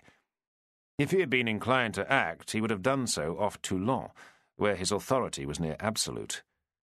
What mattered was that they existed, and were in the possession of someone who could harm Barclay's career. If he was to prosper, he needed to keep the captain out of trouble. In short, Cornelius Gearson had to ensure that nothing blighted his chance of another command. "We must wait and see what happens," Gearson had insisted. "Only then can we formulate a plan to deal with the situation. It must be resolved before I go to sea. I do not want to be in the position of turning down a plum because of this." "Even, sir, to the point of illegality?" Gearson had asked. Ralph Barclay had been about to reply in the affirmative, but he checked himself, looked at Devernow, and, despite the fact that he reckoned the man would never betray him, requested him to leave the room, only realizing when he did so that he should have troubled to come up with some excuse, even if it was only to assuage the fellow's pride. Devernow, in what was a rare event, had given him a look that reeked of disrespect, not that it lasted long, being transferred to Gearson in quick order. "Devernow, trust me, man," Barclay had said. "It is for your own good I desire this." That had been received with a growl of, "Aye, aye, Captain," and shoulders dropping, he had departed. "When you say illegality, Gearson, what do you mean?" "I cannot see how we can come by those papers by honest endeavour, sir, and I would remind you that as of this moment our supposition that they are stored in the offices of this Stoddart fellow are mere speculation." "Let us then, for a moment, see that as being the case." "The only way to secure them is by theft." "Do you see yourself up to such a task?" "God, no," Gearson protested. "Then Ralph Barkley had demanded, far from pleased at the response. "How in the name of damnation are we to go about it?" "Sir, the requirement is to break into a building without alerting suspicion, and, once inside, to open, if this fellow is anything like his peers, at the very least a well-padlocked strong-box. For if your wife has left those papers with him, she will not have done so without saying that they are of value." "I'm waiting," Ralph Barkley had growled. "There are people who can undertake this, so it is a case of finding them." "A task, I suspect, for which you are admirably suited." Gerson demurred. "Well, let us say, sir, that I know whereabouts to look, but, and I say this straight away, it will take time, and, given there is no cash reward for any forced entry, the payment for the services of the kind of fellows we require will need to be a substantial one." The two men had locked eyes, Ralph Barkley sure that if Gerson took funds for a payment to some felons, then not all of them would reach the men he needed. Gerson was well aware the captain knew, and was not in the least fazed by the direct stare. He was tempted to say their association was one of mutual benefit, but that would be too open. As long as it was understood, it did not have to be stated. "And who will these fellows be, Gerson?" Ralph Barkley had asked eventually. That had got the captain a wry smile. "Just as you were wise enough to send Devernow away, so that there would only be me to witness this conversation." "Which I will deny ever took place." "Precisely, sir. And for the same reason, should I be able to find the right person, you will have no contact with those I will employ to carry out the aforementioned task, and they, I am sure, will not be able to incriminate a man whose name they do not know." A soft knock at the door had Gerson going forward to open it at Barkley's nod. The small package that passed through was soon opened, and Barkley read part of the testimony from his court-martial. "Is that what we think it is?" Barkley nodded. "And not in your wife's writing?" "No," Barkley replied, his face growing furious, for in his mind he was back in the captain's quarters of HMS Brilliant, when she had barely weighed from Sheerness. In his hand, then, a letter given to him by a reliable member of the crew, a strange letter, not least in its contents, but in the singular style of the writing. "But, by damn, I recognize the hand, for I have seen it before. This was written by John Pearce." If the journey to Portsmouth had been full of discomfort, it had at least been made in a spirit of hope. The return, no better, was made in a very low state of mind indeed, given he now had 3 cases in dispute for prize adjudication. Yet that was not his main concern. In his mind's eye he could not avoid the recurring picture of his friends being taken by either a press gang or as the result of a hue and cry. In the wild imaginings which plagued him, the very least they suffered was a sound beating. At worst, they were shot by musketry, or dangling from ropes hastily thrown over a tree branch. There was also the nagging fact that he was not as well off as he had supposed himself to be, one that came back with full force when he finally entered the lobby of Nerett's Hotel. Would he be forced to once more run from a bill? "Lieutenant Pearce, sir, there are several letters for you." Anticipating William Pitt, he was disappointed. 2 were from Davidson, one regarding the lack of a settlement yet with Captain Benton's widow, the second referring to the Guiscard. But the one that intrigued him most was a note from Emily Barkley, requesting a meeting, at his convenience, but as a matter of some urgency. What in the name of creation, he asked himself, can she want to talk to me about? A silly question, really, since it could only relate to her husband. Then the thought occurred that if she named it as urgent, then he was master of how it should proceed, and it was not just curiosity which had him pen in his reply that if they were to meet and talk, it should, at the very least, be over dinner, which would not be taken at the ungodly hour employed by the Navy, but at a later time, when, with candles lit and time to converse, perhaps John Pearce could go some way to mitigating the impression Emily Barkley had of him, and damn the expense. There was another thought, but that had to be suppressed as too fanciful. Chapter 10. Sometimes the right thing to do was to let Charlie Taverner take the lead in things, and this was one, he being a fellow who had spent his life seeking to outwit the law.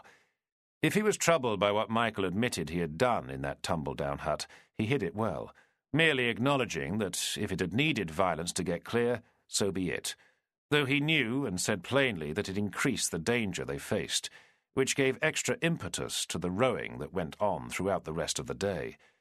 They remained offshore, even when the light began to fade, though they closed to within sight of the breaking waves. What followed was a cold and dispiriting night afloat, each taking turns to snooze, with only the light from a weak moon to show them the white line of the shore, wondering if the calm sea on which they were bobbing up and down would stay that way. They knew the English Channel for what it was. Daylight came, and breakfast of a shared bottle of beer, bread and cheese did little to lift their spirits.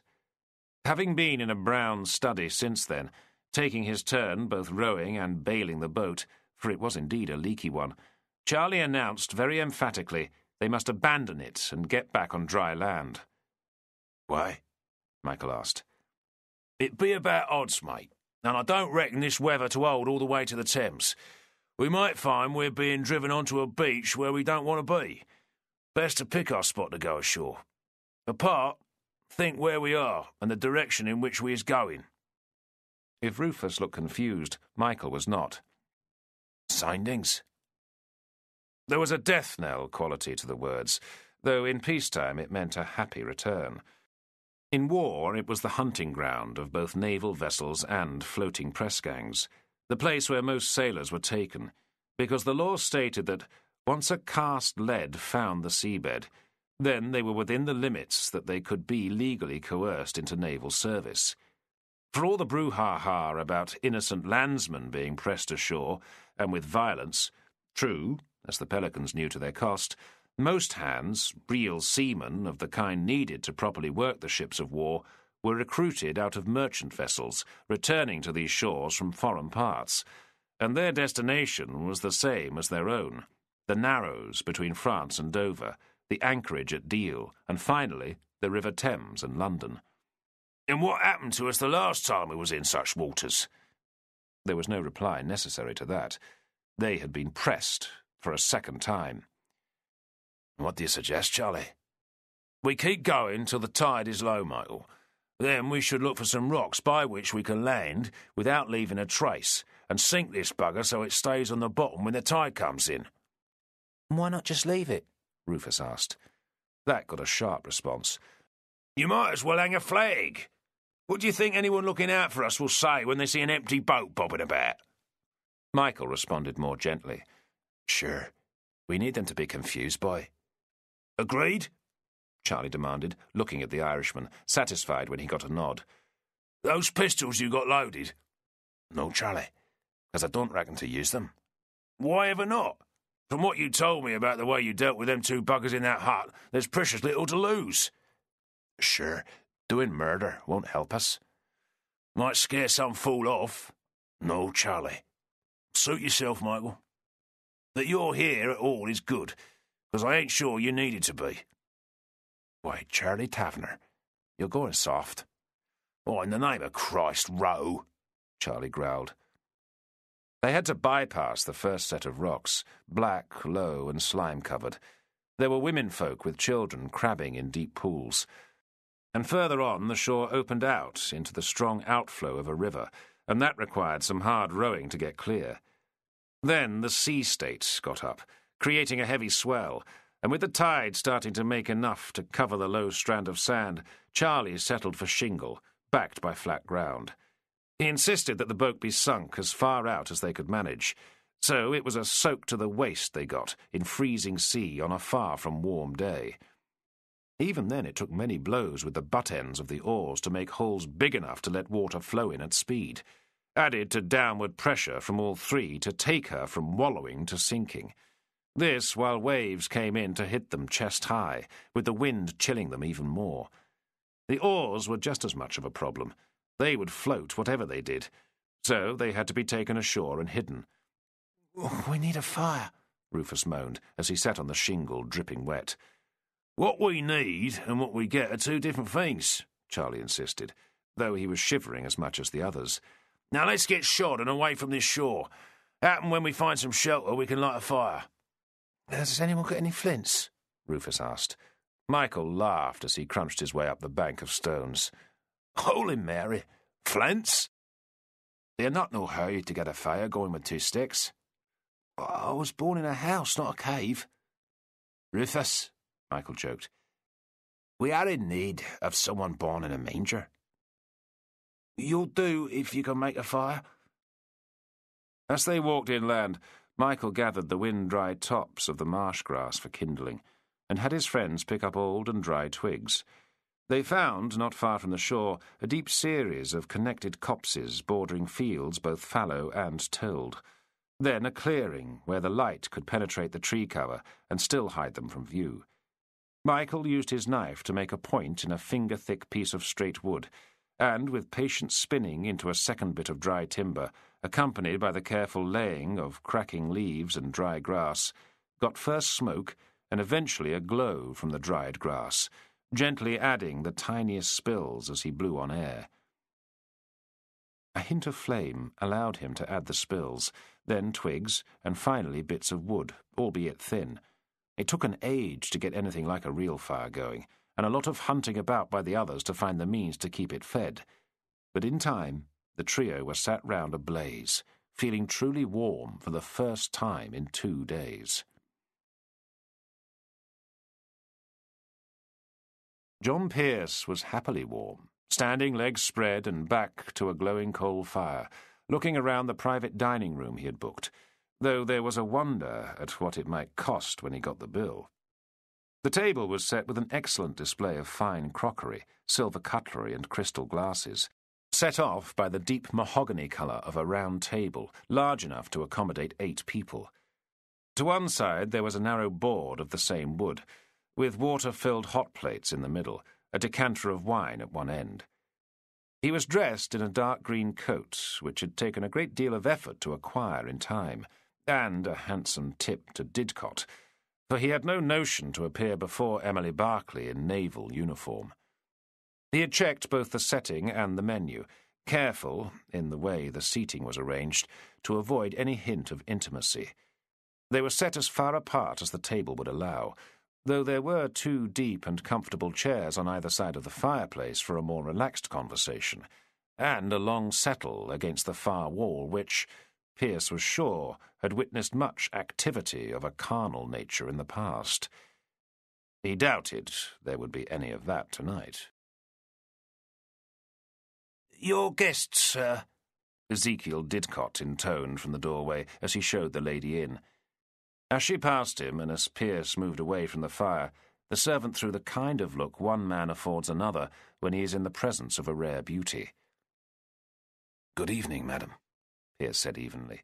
He did not wish to use her name or allude to her married status, and he waited until Didcot had taken her cloak, hat, and muff, then exited, closing the door behind him before apologizing for the formality of his greeting. Her reply was pointed. "I hope, sir, it will set the tone of the evening, for this is far from a social occasion." "Mrs. Barclay, I had hoped that by taking dinner together we could perhaps show each other the degree of courtesy we once enjoyed." "I agreed to dinner, Lieutenant Pearce, because you insisted you would not see me otherwise." Pearce could not avoid a slight smile. "So you doubt my motives?" "After your disgraceful behaviour in Leghorn, sir, how could I do otherwise?" "I am curious to know by what means you arrive at the conclusion that my actions are any of your concern." Emily reddened a little, and it had nothing to do with the heat from the fire, which highlighted her eyes. That same fire, and the candles all around the room, were picking up the colour of her hair too, which, given her slightly arch mood, made her look stunning. "Sir," she responded, "if a man is found in the streets of an Italian city in nothing but his smalls, having been obliged to flee from a lady's bedchamber, I cannot see how it is not the concern of any right-thinking person. You shamed your nation, sir, and your colleagues serving in the British fleet." Pearce threw back his head and laughed. "Would that include your husband, madam, whose actions are so exemplary?" I have not come here to defend him. Nor, I hope, the officers and midshipmen you accuse me of dishonouring, most of whom, while I was dallying with a lady of some beauty and high rank, not to mention delightful conversation, were enjoying their time in the whorehouses of that same city of Leghorn. I think by comparison, given I confine myself to company of some refinement, I come out of the time we spent at anchor there very well. I find this conversation untoward, sir, Emily protested. No doubt because polite society does not allude to the very common fact that most of my sex find their pleasures in flesh-pots, not connubial bedchambers. I erred in coming here. You are not my prisoner, Emily. That got a full blush. I do not allow you permission to use my given name. The gentle knock at the door, to which Pearce responded, brought a halt to their dispute. Didcot entered, carrying a tray on which sat an ice bucket, from which protruded the neck of a bottle, wrapped in a linen cloth. "Your champagne, Your Honour," Didcot said, "as you ordered. Would you care to have me serve it now?" "Please," Pearce replied, quite taken, and in truth part amused by the way Emily Barclay was suppressing her fury at his temerity in producing such a celebratory offering. Part of her wanted to storm out, for the advent of that most inappropriate wine was like a deliberate insult, almost as if he were saying, "You cannot resist my charm." Running through her mind, she reprised every conversation she had ever had with this man, in not one of which, as far as she could recollect, had she been in control. It had always seemed to be him, and his assurance was infuriating, never more so than at this very moment. Underlying her anger was the knowledge, regardless of how deep she sought to bury it, of the reason for that. She found John Pearce attractive. Had done the first day she clapped eyes on him, not in his behaviour, which was reprehensible, but in his manner, which was the very antithesis of her husband. Pearce was compassionate where he was cruel, humorous where Ralph Barclay was a grouser. A man dedicated to the pursuit of women, with a very clear idea of how to trigger a compliment and bring on a blush, as against one who had no notion of the workings of the female mind at all. Emily was not so naive that she would miss an attempt at seduction, and she knew Pearce had attempted that more than once, quite ignoring her married estate, in a way so much more assured than that of any man who'd ever paid court to her. He had about him a natural urbanity, so at odds with the provincial mores with which she had grown up. There was no bumbling shyness with this man. His aims were direct and obvious. She had spotted that in their first exchanged glance, the day her husband had clouted him for that very kind of look. "Fill the glasses and leave till I ring for supper." Now he was staring at her, not with any trace of wickedness. In fact, his eyes were soft, brown and warm, and if he was not actually smiling, there was nothing strained in his features, underscoring that, if she was nervous, and she was, he appeared not to be. Try as she might, Emily could not avoid thinking he looked both elegant and handsome in that well-cut green coat, the concomitant thought, which she failed to stop herself from conjuring up, being that he had looked good in his naval uniform as well. Salvation for the direction in which her mind was going came from avoiding his steady gaze to look around the well-appointed room. "It was unnecessary to go to so much trouble, Mr. Pearce." "That will be all, Didcot." The servant was taking an unconscionable time to pour 2 glasses of champagne, nosy, as all servitors are, no doubt hoping for a snippet of gossip to take down and share with his confrères in the basement. If he had no absolute knowledge of what was going on, the atmosphere was crackling enough to provide a damn good guess. That settle, which had seen much service, he knew, might see more this very night. "Your Honour," Didcot replied gravely, "I shall await the bell." As soon as the door closed, Pearce picked up both glasses and presented one to Emily, who hesitated to accept it. "I thought, since we have both survived our recent travails, that a toast to our shared good fortune might be in order. Surely, madam, you would not decline a celebration of being alive, after being cast adrift in an open boat. Taking the stem, aware that what she had just heard was an excuse, Emily looked into the golden bubbles rising to the surface. Is it not bordering on treachery to drink such an obviously French wine? This, Pearce replied, grinning, is a monarchical pressing. The grapes were no doubt picked when King Louis was still on his throne. So, a toast to you, to all of the crew of the Grampus, and to a happy return, excepting, of course, the fool who set the ship alight. The last time I drank champagne was in Toulon. Sadly, I doubt the Toulonnais are drinking it now, but I will happily add to my toast a wish for the safety of those poor unfortunates we had to leave behind. With a quick nod, Emily acceded to that and drank, feeling those bubbles tickling her upper palate. Now, might I suggest we sit down, and you can tell what it is you must so urgently see me about? She did not move. I would have thought, sir, that was obvious. If it is obvious to you, it is not to me. You would force me to say it? You must, in truth, do so at some point in the evening. I believe you intend to ruin my husband. If I can, I will. Might I be permitted to ask how you intend to proceed? Only if you both sit down, and having done so, assure me that you have come to plead for yourself, and not for him. Would that make such a difference? At this point, I have no idea. But I must say I would be disinclined to do anything that would simply aid your husband's cause. You hate him so much? More, madam, than any man alive. That was not strictly true.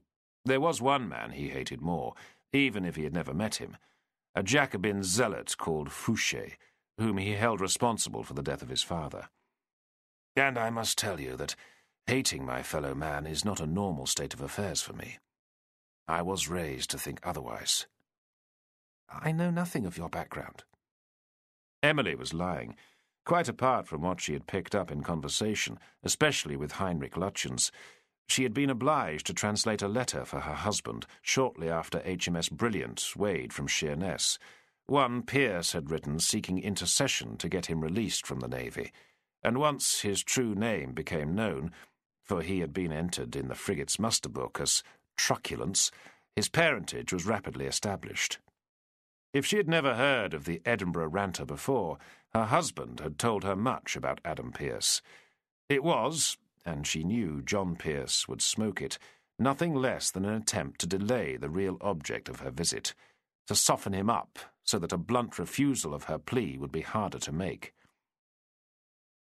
Would you like to know? Pearce asked, his motives for allowing the subject to be aired very different from her own. Before she could say yes, which by her expression she was about to do, he added, That is, of course, a two-way affair. You must, in all fairness, share the story of your upbringing as well. I fear, sir, Emily replied, for the first time allowing a smile to cross her face, you will be mightily bored. No, Pearce said emphatically. There is no way in creation that you could bore me. Perhaps, Emily gasped, taking refuge in her glass to hide a blush deeper than any which had preceded it, it would be best to call for dinner to be served. Having spared no expense, he was, after all, engaged in an attempt at seduction, even if he doubted progress would be achieved on this occasion. John Pearce set out to show that he was a man who knew his way around both board and cellar. The food had been carefully chosen, as had the wines. And while he obliged Emily by telling her of his peripatetic upbringing, that was interspersed not only with inquiries as to her background, but with comments on what they ate and drank, not in a swanking way, but showing he was a man of the world. The oysters were fresh from Whitstable, which allowed him to discuss the relative merits of those and their Normandy cousins. The fish, a deep-water bass, had been cooked in thickly packed salt to keep its flavour, the crust having no effect on the taste once filleted, accompanied by a wine from the Upper Loire, while the cut of beef, set off by a robust Hermitage, was a cross-grain, one called an anglais, uncommon in England, and served in a mustard sauce with small roasted potatoes. Such detail, sir. The careful observation of what you consume is not an English habit. But, madam, it is very much a French one, which is why I think their cuisine is so much more varied than ours. I was raised on plain fare to your tastes, I fear. Roast meats and game. Pearce lifted his glass of red wine. Then I shall recommend it to your entire sex. Given the result it has produced is one of great beauty. She dropped her eyes. Sir, you must not address me so. I would have you tell me why I must not speak the truth as I see it. It is unbecoming. Because you are a married woman? Yes. There was a lightness of humour in Pearce's tone as he responded to that, for he had no notion to spoil what had become a pleasant mood by mentioning to whom she was wed. Then I can only conclude that it is an estate the French treat with the same attitude as they do food. To a Frenchman, experience is all, in whichever room it is attained. Sir! You blush at a compliment, which I do assure you I mean. That is the whole point. You should not say what you mean. I cannot stop myself. You must, Emily insisted, feeling in her extremities a tingling sensation that went with the beating of her heart. You are too forward. Then, if I am less so, do I have any hope of penetrating your reserve? There was only one avenue that would deflect the way this conversation was going. I came here to request you to desist in the action you propose to take against my husband. I know. On the grounds that others will suffer should you succeed in ruining him. I am aware of that too. But I hope you have not come here to plead for your nephew as well as your husband. My pleas would be for myself. If you bring him down, you will also damage me. Looking into Pearce's eyes, which were not soft now, but hard and uncompromising, Emily knew she must be totally honest. Nothing else would serve. I must tell you that I have taken a decision to live apart from Captain Berkeley. You may have suspected he sent me here to intercede with you. It would not come as a shock to me that he would do that. But I do think he would decline, even if he had a grip on your affections. It is enough that you understand it is not so. In fact, my being here would only increase his fury. Perhaps, Pearce smiled. I understand more than you are saying. I must also add that nothing would give me greater pleasure than that your husband should have good grounds for his feelings. There was no flippancy in the words. Much of the evening had been spent in a kind of banter, neither in John Pearce's mind nor in the way they were delivered, and in his eyes was a directness hitherto lacking. There was no way to miss the seriousness of what he was saying, and Emily Berkeley did not, which caused her to stand up. I made an error in coming here, and I must go. Please call for my coat and hat. Depart with nothing resolved? It seems to me, sir, that you have made plain the price you would extract for compliance, and it is not one I am prepared to pay. Emily Berkeley, Pearce sighed, you are beautiful beyond measure, and you are also honest and very brave, which I know. For I have seen you tend to wounds on men that would make a matron twice your age, Blanche. It is because of that I have gone too far, pressed too assiduously. But I do assure you it is not a thing I embark on lightly. I do not follow your drift. Pearce was aware of a subtle change in his feelings.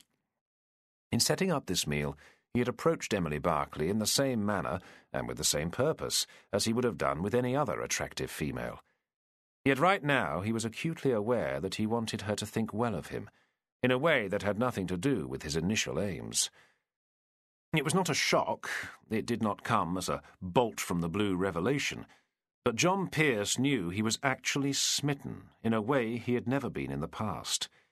He wanted her to like him as a person, and he badly wanted her company in every imaginable respect.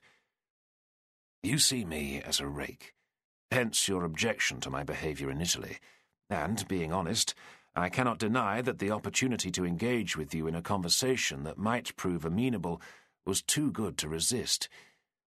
Yet Emily gave him no chance to finish, for she lost her composure then, as much angry with herself as with John Pearce.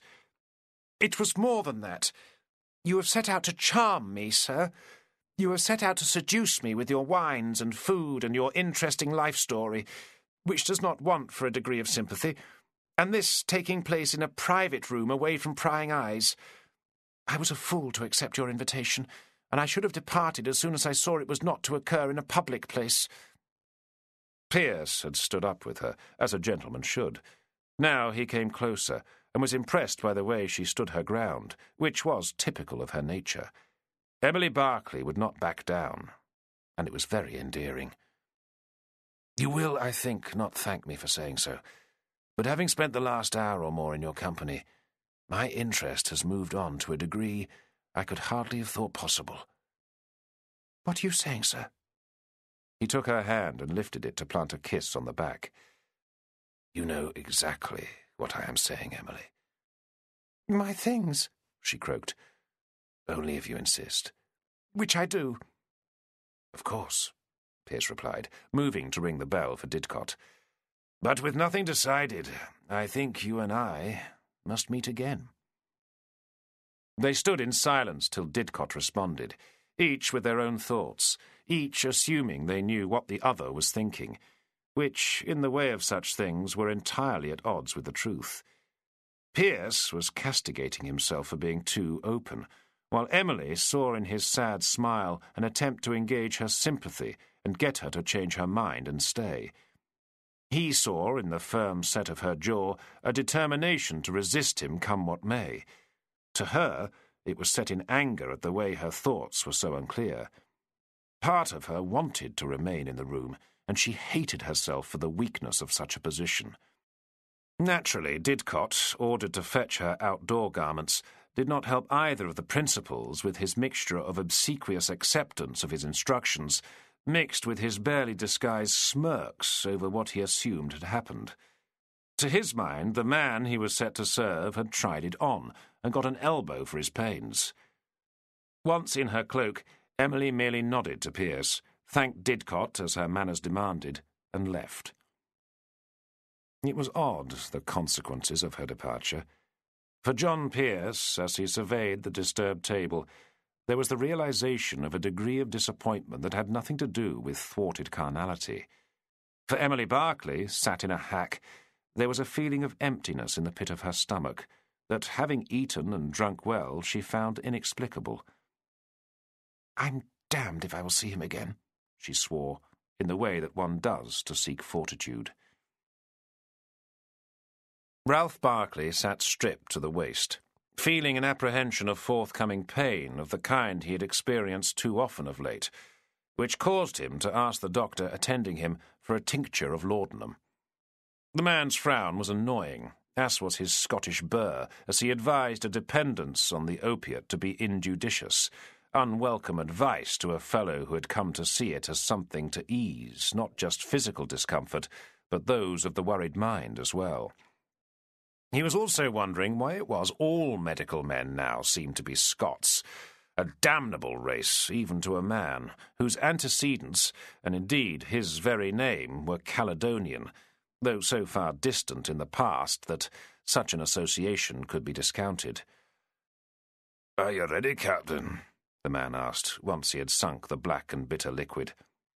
"Aye," Barclay replied, though he would have preferred to wait till the laudanum took full effect, not a welcome notion, given he was paying this fellow by the hour. The doctor approached his stump and leant to sniff, seeking corruption, grunting that all seemed well. "There is no anger on the surface either, sir, so I propose to give it a wee tug, if you're game." "Game," Ralph Barclay thought. "This is no damn game." But he nodded for the fellow to proceed. The string of the ligature hung from the end of his stump, the skin around it puckered and pale, the arm above now wasted where it had once been muscled, for it was never used now. Gently, the doctor took hold of the end, and his patient closed his eyes in anticipation, keeping them so and wondering what this quack was doing. He only opened his eyes when the doctor spoke. "Come away clean, sir. Your arm is fully healed." Looking down at the stump, Ralph Barclay saw the ligature was no longer there, and only then did he see it swinging in the hand of the smiling doctor. His heart lifted, and not just from the lack of hurt, for testing it previously had always been painful. With the wound healed, he could return to duty. HMS Semele would be his. Chapter 11. Having never met a special pleader before, John Pearce was unsure, having spent an hour of the morning with one, whether he was glad to have broken that run. Not that Theodore Lucknor was an unpleasant fellow, far from it. He had a lively countenance on a head somewhat too large for his body, a mass of thick, curly and unruly black hair, eyes that positively sparkled with the various emotions he took no care to conceal, added to a booming voice, exaggerated by the confines of his cramped office, and a mischievous grin when the occasion warranted it. That he saw the justice of the case this man before him wanted to pursue, he left in no doubt. It was how to carry it forward that puzzled him, and that was his occupation in life, to prepare court papers in pursuance of the wishes of his client. Perjury, sir, is a crime that must be pursued in a criminal court. It is not a matter that can be brought before a judge as a civil matter.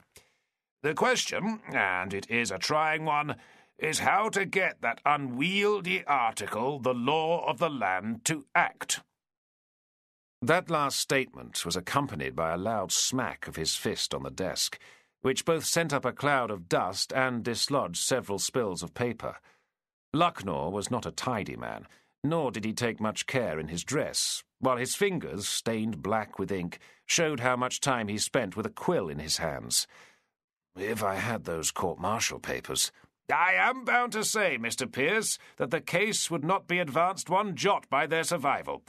True, given other factors, they would have proved deadly in court, but it is the very things, those other factors, which you must have.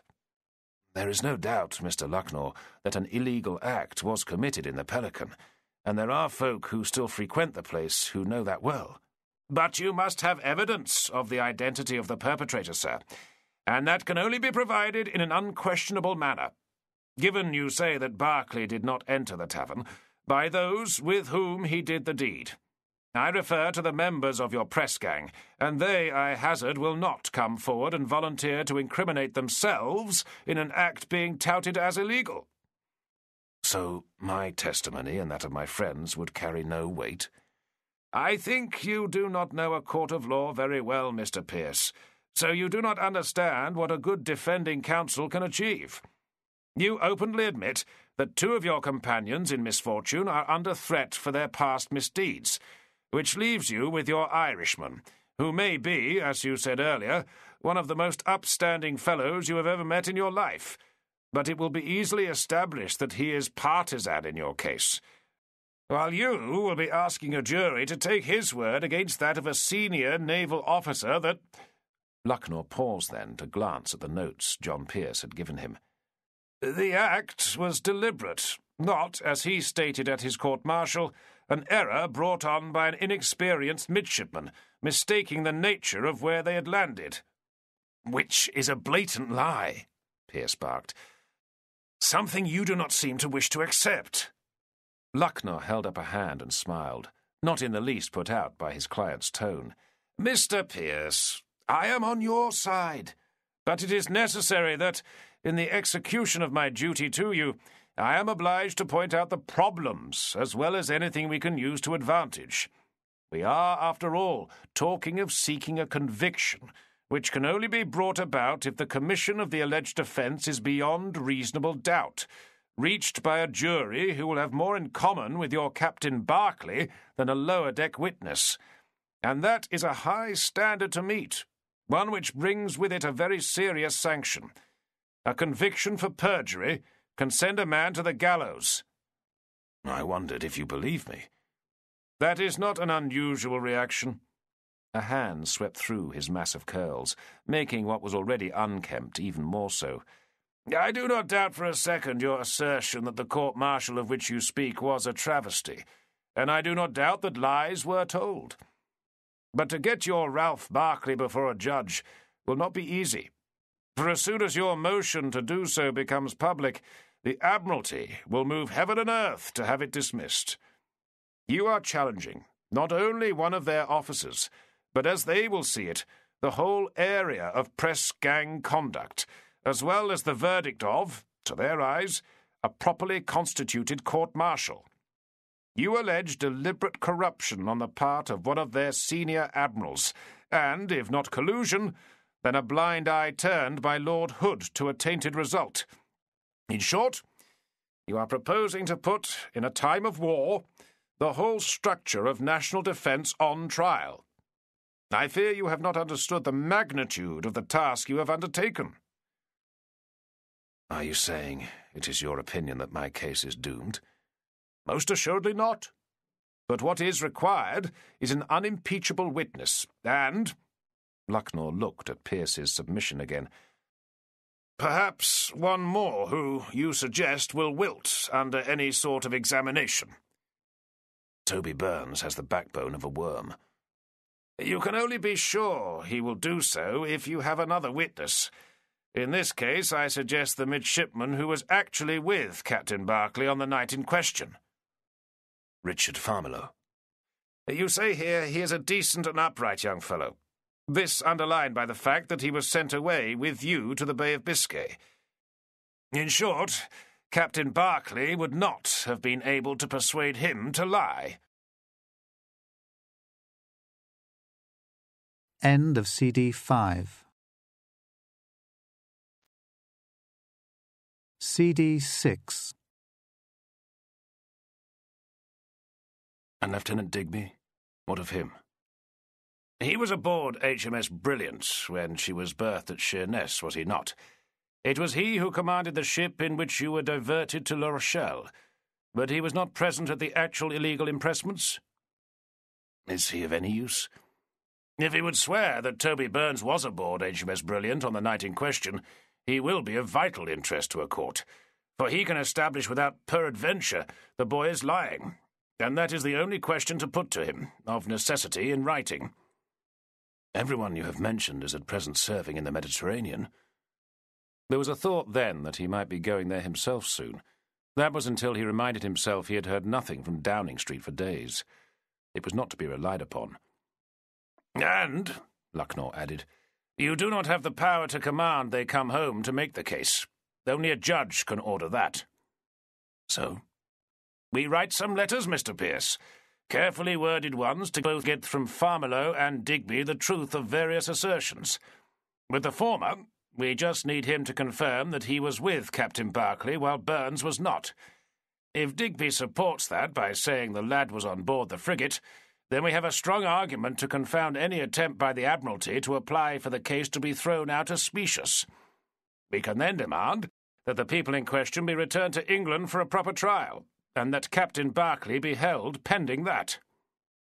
And Burns? He must be asked for the truth, and if he is tempted to lie once more, he may, and I shall make this plain in a roundabout fashion, be digging a grave for himself deeper than the one he is already in. Perjury is as much a capital offence for him as it is for his uncle. If he tells the truth, your case is made, without the need for any other witnesses. Damn me, sir. He could bring down this Hotham fellow, too, to boot. Would that not be a coup? Lucknow paused then and looked directly at John Pearce. Now, sir, there is the matter of my fees for the work described, and I must inquire of you how you are going to fund what will happen if we succeed in getting your case to court. Perhaps if you could give me some indication of costs, Pearce asked. It was a chastened client who left the lawyer's office, a man wondering if he wanted either Farmiloe or Toby Burns to be brought back to England, for if they did return, he would need a king's ransom to make use of their presence. When it came to travelling overland, Michael O'Hagan was much better equipped to cope. He had not only done it previously, but he was country-bred, having been raised on an Irish farm, albeit one racked by debt and too many children. Having walked from there, crossing both his own island and much of England in search of work, while needing many times to sleep under the stars, he knew what to keep an eye out for in terms of where north lay as a constant. The russet colour of tree bark, the leafing on trees, which tended to the south and the sun. even on a path where the cold side would be muddier. There was also the matter of shelter and getting fed, which depended on the skill to snare and cook small creatures like birds and rabbits, but also to spot where there might be a chance of some labour in exchange for a meal. He also knew they must find some kind of watercourse to follow. To have something to drink was essential, and common wells were used by too many people, while around such streams wildlife and vegetation were abundant. Cover was easy to find, for there were always bushes and trees, which in turn meant wood for a fire, as well as a modicum of shelter should rain threaten. What he found first was hardly more than a brook, with little in the way of flow, but it served to provide the means to assuage their thirst and allow them to shave, each man taking it in turn to employ their guard razors to scrape off the beginnings of another's beard, eased with the lye soap they had dunned out of Fury's purser, though in the case of Rufus that tended towards fluff, something he had been much ribbed about aboard ship, where a clean chin and upper lip was an absolute requirement of the service. It never does to appear like a beggar when you're looking for a bit of work, or wishing to avoid the eye of a watchman. "Careful with that blade," Rufus replied, as Michael worked on his neck. "Be better plucking that than wasting a well-stropped edge," joked Charlie. "Where do we go from here, Michael?" Rufus asked, his chin still in the air. "As long as the sun comes up to our right hand, we're on the true path. Brooks lead to bigger streams and rivers. Rivers is where towns are." "And the law," Charlie insisted. "So we skirt round them." "How far did that master say we had to travel?" "Some 60 miles to London. Land miles. But we'll need to work a longer route to stay away from trouble, and most of all, if we can, bridges. Do you not recall our shipmates saying to stay away from them?" How to avoid being taken up when on the run was a constant topic below decks, and there were those who boasted they could travel from one end of the country to the other without risk, but they always insisted bridges were the most dangerous places. For too many were locations that could not be crossed without paying a toll, which meant queues to get through and folk watching out for miscreants, as well as just plain nosy bastards. "As I said before, we go by church spires as much as we can, for there will be a walking right-of-way twixt two, used by all. Spot one on the horizon, and that is a hamlet. 2 or more is a town. One that seeks to touch the sky is a city, and those we avoid like the Black Death. Lacking those, we use the signs of which I've told you. We will seek to stay off roads and keep to fields, and not travel too far from the rise of the sun till it starts to dip. For as soon as it does, we must look for shelter, wood, and set snares in the hope of adding to our food." "We're bound to come across folk," Rufus opined, rubbing his new-shaved cheek. "Sure, we give them a cheerful top of the morning, for to be sullen enough to avoid their eye will make them wonder." "Some will wonder whatever," said Charlie. "There are folks whose nose is never still." "You can spot trouble, Michael, can you?" "As much as he can cause it, Rufus." Michael looked at Charlie as he said that, wondering if he was referring to what had happened with those crimps. But the man was smiling, so perhaps it was the memory of what Michael had been like when full of drink in the Pelican. Better still, it could be just a jest, for if they had rubbed up against each other in the past, Michael's sticking with them had tempered the way Charlie seemed to behave towards him. "You're a town boy, Rufus, and Charlie, well, he's London. Where there are any number of folk looking to make their way by daubing their fellows as a way to feed themselves. Country folk are less inclined to think ill of a man just for being on the same path, and as often as not, the farm owners will trade a meal for labour at a time of sowing and planting, though harvest is best, so we might find we has a chance to work to eat, as I have done many times in my life." "And those folk will say, 'Where have you come from?'" said Charlie. "So we need a story to tell." "Can you talk like an Irishman, Charlie?" "Why would I want to do that?" Michael hooted his reply. "Christ in heaven, Charlie. No one ever asks a paddy what he's doing in this country of yours. They just think we've come to make our way. To steal our work, more like." "Which," Michael grinned, "would never have caused you any harm, given you've never done an honest day's toil in your life." Charlie cupped his hands in the brook and pulled out some water, replying with very evident pride as he sucked at it, "I will drink to that, Michael." "So where now?" Through these trees, Rufus, to the meadow beyond, which being left fallow will not be tended till the time comes to cut for hay. We will keep to this water, and hope we come across a blind farmer with 3 lovely lustful daughters and flagons of cider in his cellar."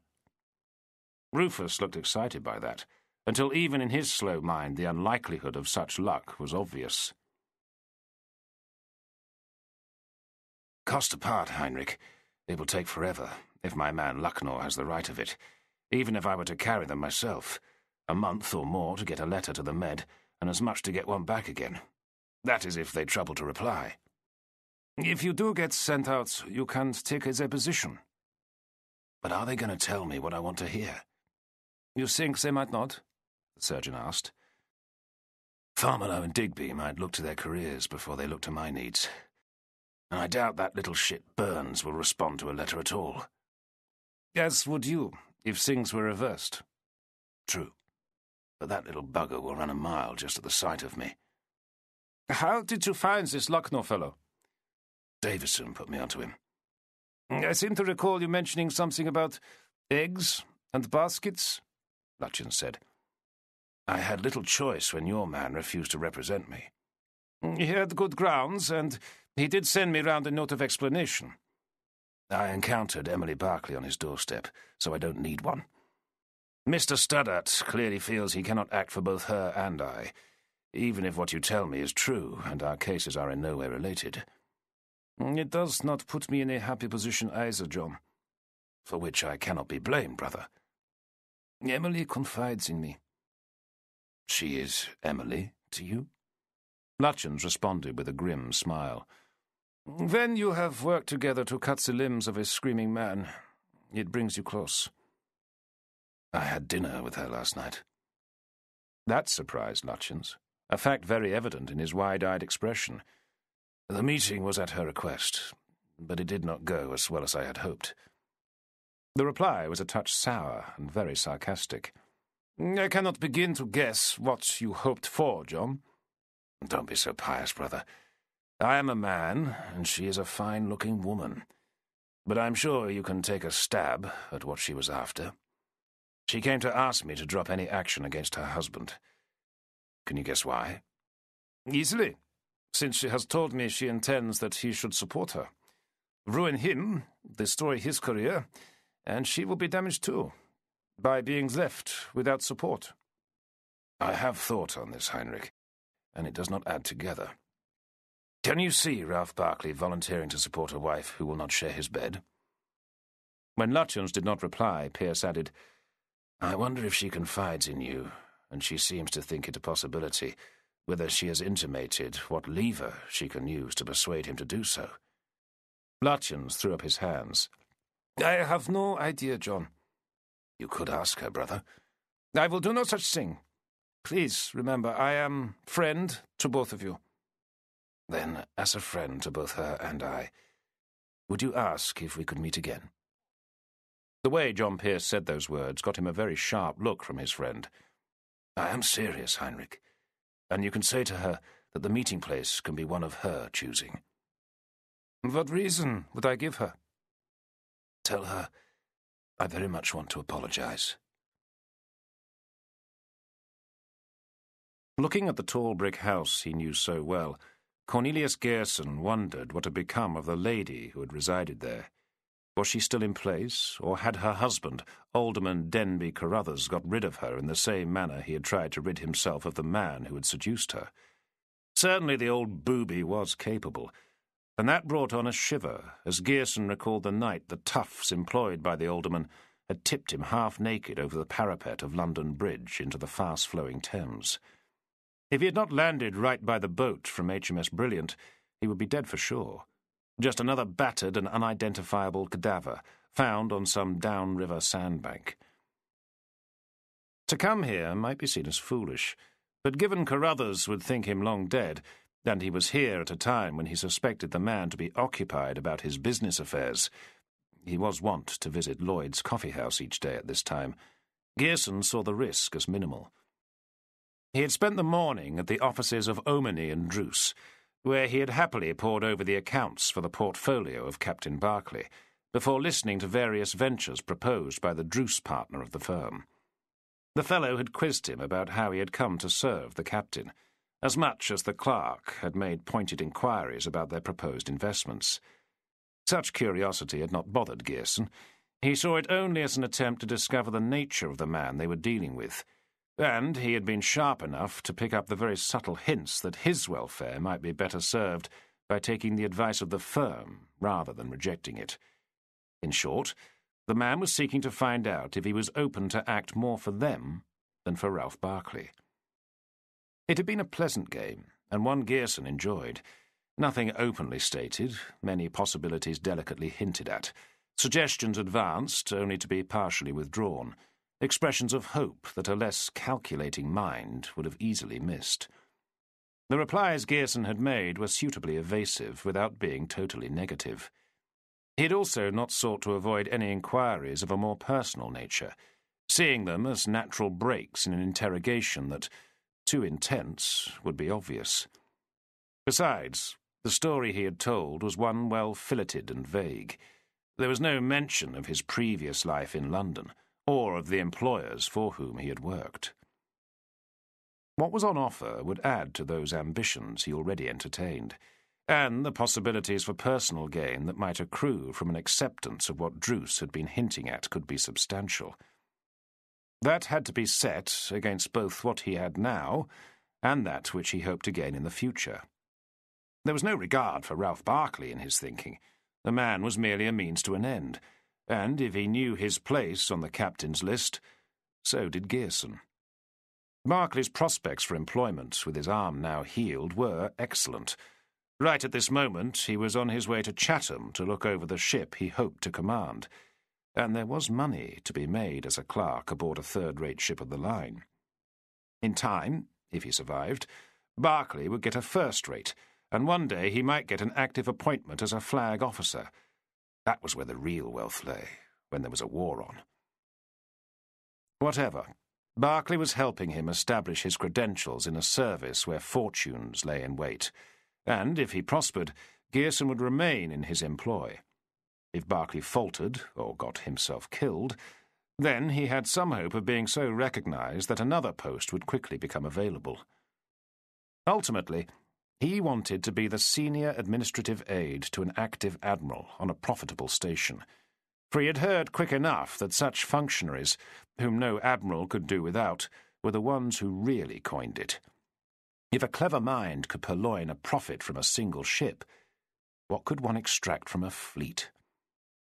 Perhaps one day, when he had the means to do so, he would confront Alderman Denby Carruthers and see how he reacted to the notion that, in trying to dispose of him, he had not only failed, but paved the way to him making his fortune. Cornelius Gearson would have been less sanguine about where he stood and the thoughts he was reliving had he read the mind of Benjamin Druce, who knew that a man he thought long departed this world was alive, well, and parading around the streets of Westminster. If Gearson had seen in the prize agent's inquiries a desire to establish his character, Druce had been more concerned to fix his true identity, not that he had been in much doubt. His wife's brother had come to him previously in some distress, and unsure what to do about his young wife's infidelity, when he discovered what was going on. A man of the world, Druce was no stranger himself to the more refined form of brothel. He had counselled against any act which might bring about disgrace to the family, such as exposing Catherine Carruthers. The ripples of such revelations could spread to unforeseen places. The cause of the problem lay with the young swine who had seduced her. Remove that pestilence and the boil would be lanced, and given he dealt with the Navy and collected bounties on behalf of impress service officers, the finding of the men to do the deed required presented a minor problem. He had considered telling his brother-in-law of Gearson's re-emergence, but what had previously been a cost-free bit of aid would not fall into the same category now. If no commitments had been made in their conversations, there had been a very clear understanding of where advantage lay for both parties, and in the information Druce held, he had a very useful lever on Barclay's clerk, one that might produce great future benefits. The man would be going to sea soon, so matters were better left fallow. Sat once more in the Pelican Tavern on his now daily visit, John Pearce ruminated on his prospects, which did not look brilliant, given the lack of a word from Pitt. Mind, he was accustomed to that. His fortunes seemed to be, and had been for a very long time, in a state of flux. He was aware that not being in the true sense a naval officer hampered him greatly. Had he taken the normal route from midshipman to his present rank, he would very likely have served with dozens of people and met hundreds more, for the Navy was a very social organisation. No two ships could be anchored in sight of each other without invitations flying across the intervening water. With such contacts, it might have been possible to discreetly seek news of Michael, Charlie, and Rufus, without in any way alerting those he did not want to. Certainly in Portsmouth, which must act as the natural headquarters of the impress service. Not being a member of some kind of London club, places to which provincial news sheets might be sent, left him in ignorance of any hue and cry, plus descriptions which the local chronicles would publish. Then there was money, that perennial bugbear, which he was going through at a rate, and doing so without any certain knowledge that more would be forthcoming. He had heard enough tales not to enjoy any certainty that matters would proceed smoothly. Thankfully, his captures were legitimate, a warship and an empty merchantman. Taking cargo vessels, especially neutrals, was fraught with peril. Indeed, many a naval officer had found their supposed captures declared illegal, then faced the need to make the kind of reparations to the owners that induced bankruptcy. From his coat pocket, he extracted and looked at Arthur Winston's card. He had looked out for him in person, but to no avail. The fellow did his business in the city, which was only to be expected, his place of work being not far off, hard by Blackfriars Bridge. Tempted as he was to call, he had to put it aside, given nothing could be done until he knew the whereabouts of his companions. Lucknow had sent the proposed letters off to the Mediterranean, carefully worded missives which asked questions and invited replies that would in no way incriminate the correspondent. That, of course, did not apply to Toby Burns. He had been informed of what he faced if he continued to lie. Chapter 12. The further inland the Pelicans progressed, the safer they felt. And if they looked odd on a rainless day to be wearing loose-fitting foul-weather tarpaulins, then it seemed not to trouble any soul they came across, mostly farm labour types who, if they looked at them with some misgivings, displayed only the natural reaction of any bumpkin to a strange face or a soul that might steal their labour and thus the bread from their mouths. They walked the said footpaths through fields and over stiles that had been in place for centuries, kept between one house of worship and another. Many of the churches, being part of multiple benefices, served by a single vicar, were closed. Those with open doors they avoided, though the graveyards provided a place to rest weary limbs. Charlie Taverner, if you left out being pressed into the Navy, had never been out of London, so much had to be explained to him. Every village was a parish, every parish had a church, and, given there would have been at least a curate in olden times, hard by that would be a decent dwelling, and often the whole would be contained in the grounds of a substantial manor-house, owned by some local worthy, who both lorded it over the neighbourhood and held the right to choose the divine who said Mass in what they saw as their private chapel, into which they would allow their tenants and workers for Sunday service. Very occasionally, they would skirt round one of the truly great residences, huge mansions of red brick and grey stone, with stable blocks and coach houses attached, deer in the park and guards on the dovecots. The homes of magnates, these places often sat in their own shallow valley, served by a tower set on a nearby high point, a sure indication of its presence long before the house itself came into view, with a circulating donkey on the ground floor, plodding wearily, drawing up from the well to a cistern so high every room in these near palaces could be supplied with running water. When encountered, they crossed any parts they were obliged to with a weather eye kept out for stewards and gamekeepers. For the owners of such stately piles were jealous of their possessions, which extended beyond the sheep and cattle in their fields to the game in their woodlands, as well as the fertilizer in those dovecots. If they got close enough, there would be farm buildings as well, some soundly built houses for the higher estate workers. There were cottages too, these for the people who tilled the soil and tended the livestock. And it was telling that Charlie, who rarely gave an impression of caring for another living soul, was incensed by the tumble-down and damp nature of the contrast when he spotted the many that were so badly maintained as to be near uninhabitable. "You would be a leveller, Charlie?" Michael asked this as they passed a row of low stone buildings, with unpainted, broken-down doors, gaps where there might be windows, great holes in the roof thatch, that had got Charlie going. They were also being examined by a dozen near-naked children, covered in farmyard filth, who looked, with their stick-like legs and pot bellies, in great need of nourishment, while behind them lay a field full of fat sheep, and beyond that another showing the first signs of growing wheat. "Well, I'm beginning to see the sense of what Pearce's old pa was about, mate," Charlie opined. "There being those who has plenty and then that has now, though I confess I have seen worse in my own backyard than those poor mites we just passed." "Then, Holy Mother of God, don't cross to Ireland, Charlie, for there are sights there will make you weep." "Is it time to stop yet, Michael?" Rufus asked. "Being at sea does not do much for your walking legs." "We're on an estate, Rufus. We'll be chased off, maybe with a fowling piece if we seek shelter here. We have to keep going until we're well away from any buildings, and further yet if the woods we seek border a village." That had already been explained. Villagers poached, which meant that the lords of the manor, or the farmers who tenanted them, employed men to guard their game down to the last grey rabbit or fat pigeon. And, given poachers could be vicious, they were likely to be doing the deed for need rather than pleasure. Those fellows were often armed. "I still say you should load those pistols, Michael." There was an undertone in that. Charlie had suggested not only loading them, but also sharing, and Michael had refused both. "No, Charlie, for without a ball and powder, they can't be a threat. Well loaded, given we are novices in the use of them.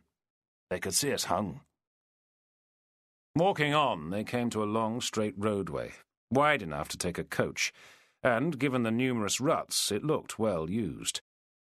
With the sun on the dip and the road going in the direction they sought, with no one in sight and ample woodland cover on either side, it made sense to use it to make some easy mileage, though they stayed close to the forest edge. Twice they had to take deeper shelter, alerted by distant sounds. Once for a carriage, the second time for a lone horseman with big saddlebags on what looked like a shire horse, so large was the animal in the flank. But given the fact that it was a good roadway, there was surprisingly little traffic, which meant they were covering a lot of ground with minimal effort. It was Rufus who first alerted them to the bridge. He had spotted the slight hump in the road before the others, and it looked as if the road continued straight beyond it, and, more importantly, there was no sign of any dwellings nearby. "Maybe we should stop now," the youngster said, not without a certain note of pleading in his voice. If the road was easier than field, hedgerow and furrow, he was still wilting. Michael looked up at the sky to make a judgment, though there was little to see given the woods hemmed them in. The forest either side was not of the thick kind. The trees were various, with numerous bushes jostling for growth, and the ground carpeted with leaf mould, fallen branches, and the occasional rotting trunk, seemingly extensive and perfect for their needs, as had already been proved when they got out of sight quickly and easily. "Looks the same t'other side, Rufus, and the time it would take to get over the bridge is of no consequence. We'll find a place to rest then." Walking on, they saw the stone trough on their side, a place for horses to drink and maybe a spot where someone was employed to keep it topped up, which induced caution, though there was no indication of a soul about, and the birds seemed lively in their singing. Above the trough, when they came close enough to see it, a fresh-looking poster had been tacked onto a tree, and it was only natural to look at it. Holy Christ, Michael swore. The drawing was not him absolutely, and he struggled with all the words, excepting Irishman, which he knew only too well, while the written numbers the trio could, between them, decipher. But it did not take much in the way of sense to ask how many men of Ireland, of well over 6 foot in height and with girth to match, set over a square head bearing a mass of black curls, wearing ill-fitting clothing that was close enough to canvas, could be found walking the roads in these parts. "Theft and assault," said Charlie, those being words he knew only too well. Rufus was silly enough to add what he could read, albeit he traced it with his finger. "Is that a 20 shillings reward?" "Enough to keep a yokel for a year," Charlie answered. Michael was not listening. He was already heading for the bridge and the woods on the other side. There would be no easy progress now. HMS Semele was a mess, but that was only to be expected. A good half of her rotten timbers had been ripped out and replaced with fresh wood, as had her entire deck planking. Floating on the inner reaches of the River Medway now, just out of dry dock, she sat very high in the water, showing a great deal of her copper, and Ralph Barclay was just in time to see her innards right down to the keel before they began to add ballast, and was thus happy to know that the hull looked very sound.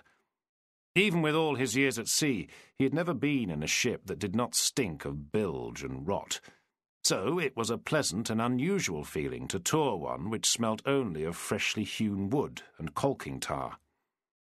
"English oak in the main, sir," said the assistant shipwright, who had been deputed by the dockyard supervisor to show him around, trailed by a rather silent carpenter. "But with so much construction under way, there is some Holstein timber, and the knees are from the Adriatic." The visitor nodded with understanding. Every dockyard in the country was working flat out to build new warships, and there was only so much suitable oak growing in English forests. Never, indeed, enough, while he was also aware of how many tens of years a tree must be given before it could be of any use for shipbuilding. Added to that, when it came to shaped pieces of wood like the riders, as well as hanging and transom knees, single pieces of wood that had to be whole and the correct shape, so-called compass timber, Italy seemed the most fecund source. "Nothing much grows straight south of the Alps," was an old naval joke. His greatest pleasure was to enter the area of the great cabin and admire the space. Free of any bulkheads, it seemed enormous, but already he was imagining the furniture and carpets with which he would make it habitable. This while Devernow, who had come with him, inspected the pantry. There was a pang, then, for Ralph Barclay, and it was not just the idea of Devernow cooking and serving his food. The furnishing of his cabin should be a discussion between him and his wife. Not that he wanted his quarters to look anything but manly, but women had a way with decoration, an eye for the little things which he knew he lacked. "When will she be ready for sea?" "Once the ballast is in, sir, she will be ready to take in her stores, much of which are those that were stripped out and warehoused when she went into dock. And the rest?" The reply had a certain sour note. "Sir Charles Middleton's innovations mean they are already allocated, sir. There will be no delay once an officer is commissioned to command her." "I sense a degree of disapproval." "And you are not mistaken, Captain Barclay. We have enough trouble with pilfering in the dockyard without having warehouses full of everything a ship requires sitting and waiting to be lifted by the thieving mitts of the population of Chatham. The walls of the dockyard require to be patrolled hourly, and the gates watched in case they succumb to bribery. The people on the Navy Board do not understand the difficulties." Middleton's innovations, as the fellow called them, had been to create a way to ensure that every ship laid up in ordinary, most of the fleet in peacetime, could be quickly got to sea in the event of war. In past alarms, months had gone by while stores were purchased and delivered, the ships sitting idle for want of such obvious things as the means to feed the crew. As comptroller of the Navy Board, Sir Charles had bought everything the fleet required in advance of need, and had them tagged, warehoused, and ready. Spars, sails, barrels of pork, beef, and peas, cables, rope for rigging, turpentine, nails, vinegar for cleaning, barrels of powder. Just a few of the thousands of items needed to get a ship to sea in condition to take on the enemy. The discussions that followed for Ralph Barclay with the rest of the warrants were entirely satisfactory. He had under his feet as fine a 74-gun ship as the Navy possessed, albeit her guns were not yet loaded. All he needed now was a decent set of officers and a crew. For the former, his table back at Brown's Hotel was full of requests for a place. Word got round quickly in the service of his possible success, and he seemed to have had submissions from every unemployed lieutenant in creation. For the latter, he would need to get busy. He would be provided with the basis of a crew, but HMS Semele required over 600 souls to sail and fight. It was to be hoped the Impress service was up to the task of finding them, for anyone who had a mind to volunteer had long since taken the bounty. Once back in London, he sent a letter to the Admiralty, which underlined his good health, as well as his desire to be commissioned into HMS Semele, and another, more obsequious, to the Duke of Portland, requesting that he use his influence to secure the appointment. Then, in strong anticipation that he would soon have his ship, he began to riffle through the pile of applications. Word had also gone out regarding midshipmen, so he had letters from Somerset to attend to, the usual number from clergymen keen to find a place for their sons, as well as communications from old shipmates, many no longer serving, asking that their offspring be considered. If he did not know most of the lieutenants, he could check for some notion of their competence. With the youngsters needed to fill his midshipman's berth, a captain was never sure what he was going to get. Had he not been landed with Toby Burns on his last commission? That Michael was thrown by that poster could not be in doubt, and in discussing it with his shipmates after a fitful night's sleep, it soon became obvious that the greater distance they could put between them and the deed, the better. Hitherto, if it had not been dilatory, their progress had not been rushed, but that needed to change, which in turn increased the risk of arousing suspicion. Charlie and Rufus killed off at once the idea that they might split up.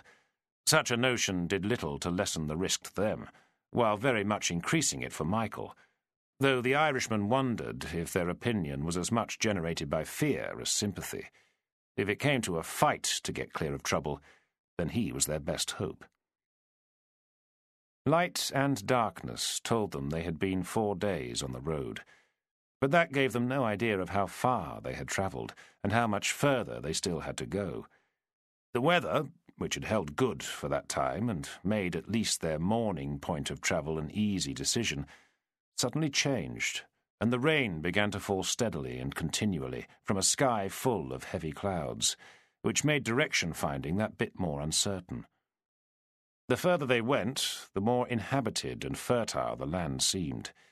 Now the country through which they were walking was high, rolling downland, valleys and hills of verdant grass, tilled fields, the smoking chimneys of numerous dwellings, which meant people to be avoided. There were trees aplenty, but they were woods or small copses, not forest, and rarely of a size. Added to that, the route they followed was dissected by many rutted tracks, while if there were milepost signs, they were to this trio unreadable, unless they said London, which none did. 2 days of bad weather wore them down. Footsore now, with chafed and aching legs, dripping water off their outer clothing, they looked and felt a sorry sight, and Michael suggested an early stop as soon as they could find a suitable place. They ended up being halted by a fast-running clear stream, with no real idea of which direction in which to proceed, upriver or down. And while there was shallow water close to the bank, it might be too deep to wade in the middle. There the trio spent a miserable night. After so much rain, the lighting of a fire was out of the question, for even under the tree cover the leaf mould and any wood they could gather was soaking wet. The morning brought a break in the weather, a hint of sunshine, but little joy, given the trees were still dripping, while the middle of the river was covered in a fine mist. The provisions provided for them had nearly run out. What bread was left was green with mould. The little amount of portable soup could not be heated, and also they looked like what they were, fugitives. Unshaven, their clothing stained, and given the course of the stream and the place where the sun rose, a bridge to cross whichever way they travelled. "We should rest here for the day, and seek to stock up on some fish." "Don't we like to eat anything we catch raw?" Rufus moaned. "It won't kill you," the Irishman insisted. "Many's the time on my travels I've found the need to eat uncooked fish." Charlie had his objections too. "I can't see how you're going to catch any without a line." "Then for a thief, sure, you're a poor specimen, Charlie," Michael replied, beginning to remove his shoes. "These are skills no city fellow will know. So watch as I teach you to tickle them out of the water." The stockings followed, to be put away in his shoes.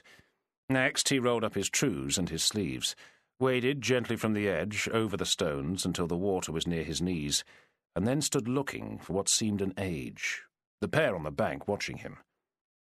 After a while, Michael leant over and gently lowered his hands, wide apart at first, then slowly coming together under the water, a position he held for what seemed an eternity. Finally, he stood up, in his hands a fine-looking trout, its shiny body flecked with brown, which did not flap as a caught fish might, but seemed content with the finger being rubbed back and forth across its belly. "As fine an example of tickling as I have witnessed, and enough to see you before the beak at the next assizes." Michael was frozen in place. Charlie had turned his head slowly. Only Rufus reacted with jerky fear to the voice. But it was not long before they were all staring at the muzzle of a double-barrelled fowling-piece, this in the hands of a leather-clad fellow of ruddy complexion and square build, standing with his high, booted legs set apart. Obviously out hunting, he had come upon them silently, able to get close because of the damp leaves that carpeted the floor of the woods to their rear. Across his breast he wore a powder horn, and on one shoulder he had a satchel with which to carry his kills, while at his side were 2 dogs of the bird-fetching kind, with dappled brown and white coats, big brown eyes, lolling tongues, and soft mouths. Charlie began to move his hand towards Michael's ditty-bag, which contained the pistols, which, even without powder or balls, might pose a counter-threat. "Stay still, you!" There was no doubting who the hunter meant, and Charlie withdrew his hand as the muzzle moved towards Michael. "Drop the fish!" That was a command not obeyed. Michael lowered the trout slowly back into the stream and watched it as it swam lazily away. "You would see a man had up for a creature he has not eaten?" "Poaching is poaching, man, as you know well, and this stretch of water is on my land, as is this wood. Come ashore." "One fish?" "You will be telling me you would have stopped at one, which I would choose not to believe. Now move, but with care." Michael came out of the water with the same ginger steps he had used to get in, his mind trying to work out if he could, once on firmer ground, get to that muzzle before the fellow could fire it off. A gun of the sort he was carrying, and he being out with his dogs, would be loaded with pellets meant to down a bird, not of the kind to easily kill a man. Maybe it was his look that made it seem as if the landowner read his mind. The muzzle jerked again. "Don't think I will not use this, and you, big fellow, will be the first to feel it. Your throat would be the best place to aim, for there is enough weight in each barrel to make a mortal wound on such soft flesh." The message was plain, just as the voice was steady and lacking in tremor. Michael knew he was too far off to get to him before the trigger could be pulled. Indeed, looking into the fellow's steady eyes, he suspected he would not panic, for there was no indication he was the sort to get flustered. No, he would hold off until Michael got really close, and then do as he promised at point-blank range, take out his throat. "We're going downstream, and you will walk ahead of me, so you two sitting. Get up slowly." "My shoes?" Michael asked. "Can stay where they are. which will take away from you the temptation to run. I detect by your voice you are Irish, so know this. You will be first in a line of 3. Who brings up the rear, I care not, but whoever it is will have my weapon close to their very head, which I will take the top off if any tricks are tried, like seeking to escape. The same holds true if any of you seek to reach into a pocket where I think you might have a weapon. We ain't, Charlie lied. Allow that I don't believe you. Well, dunnage, Charlie said, reaching down. The word produced a frown on that ruddy face, as if it were unfamiliar, but all 3 could see understanding dawn, that being a sailor's expression. Leave it be. You'll have no need of it where you're going. Happen we could take our footwear off too? Asked Rufus. That brought forth a humorless laugh. So you can chuck one at my head, boy? I might be a farmer, but I'm not a fool. Stay short and move. There was little choice but to comply, there being 1 barrel each for Michael and probably Charlie, while this hunter had the build to take on and deal with Rufus. These were odds he had probably calculated before he spoke, and he clearly had no doubts that help from another source was not required. The muzzle waved again, and Michael started off downstream, on a path that was full of the tangle of undergrowth. He could feel the prick of nettles on his bare legs, and more than once a bramble caught and scratched his flesh. Before long the wood ended to show an open, rolling meadow, which, as soon as it was reached, had the dogs barking and running off. Down the hill after them, their captor commanded. You'll see the smoke from my chimney. Head for that. Rufus was at the rear, praying the other 2 did nothing stupid, and Charlie got as close to Michael as he could, whispering at the Irishman's broad back. We must get out of this, Michael. You most of all. The reply was just as soft. I will see to him if I can get close, but I doubt he is fool enough to let me. Should have loaded those pistols and had them ready to use. Too late now, eh, Charlie? Is that you plotting up ahead? The fellow called. Well, know this. I have been a soldier, and I fought for my king in the Americas, so I have seen the wiles of better men than you. And note this especially, that my aim is true. The house they were heading for had several chimneys, not just the one, even more windows, was well built and painted a buff colour, all of which told the 3 captured pelicans that the man was not of poor stock. From the elevation provided by the hill, they could see barns too, more than one of wood and another stone-built, while all around were grazing cattle and ploughed fields. They came to a stile, and he saw them over it before commanding them to kneel with their hands between their knees, while he crossed himself, breaking the barrels so that he could do so without the risk of setting off his gun, underlining what he had just said to them about wiles. The weapon snapped shut again as soon as he was over, and on both feet. Once past a pen of grunting and snuffling pigs and a duck pond, they came to the house and the cackling geese that guarded it at night. There was a well in the middle of a gravelled area, while around and on the walls were pots and sconces of flowers, and the dogs, having run to their home, were lolling in the doorway. The whole looked idyllic, and the smell of wood smoke finished off the impression of a place of rural bliss. They were on the gravel, close to the wall of the well, when their captor spoke again, this time a shout. Mrs. Pointer!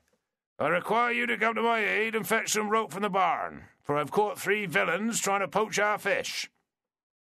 Before they heard the feet of the man's wife on that same gravel, they were ordered to kneel, wincing as the stones dug into their flesh. Mr. Pointer, the female voice rasped, are you mad to apprehend 3 men on your own? 3 boobies, more like, and I'm telling you they are better sport than pigeons. Michael had been looking at the stones under his knees, seeking to shift, for with his trews still rolled up it was more painful to him than his companions. But he looked up to place the voice, and when he did, his jaw dropped. For before him was a woman as broad in the hip as her spouse, with a face he knew well. Rosie! Her head came forward as she peered into his unshaven face. Michael! Is it you? God be praised. It is indeed. You know this man? Mr. Pointer demanded. Oh, she knows me too, said Charlie. Mrs. Pointer, my question, her husband asked, his ruddy face now bright red and his eyes near popping out of his head. He was clearly not pleased. Do you know these villains?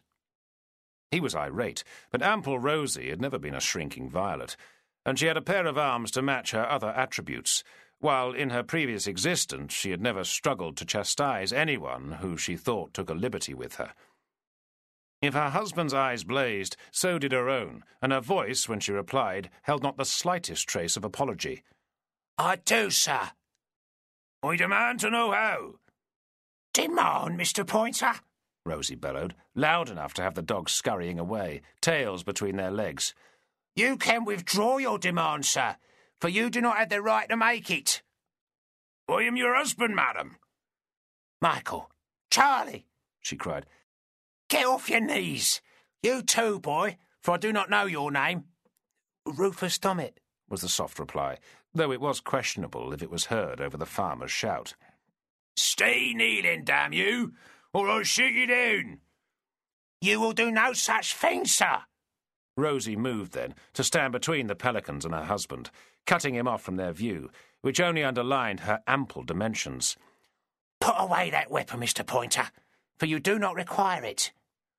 He was stealing my trout. Our trout, husband, and I, for one, would not see them trouble for it. I demand you explain. Which I shall when you deal with your temper. My temper is justified, for I suspect these three to be sailors run from the Navy. It is not as simple, as you will discover.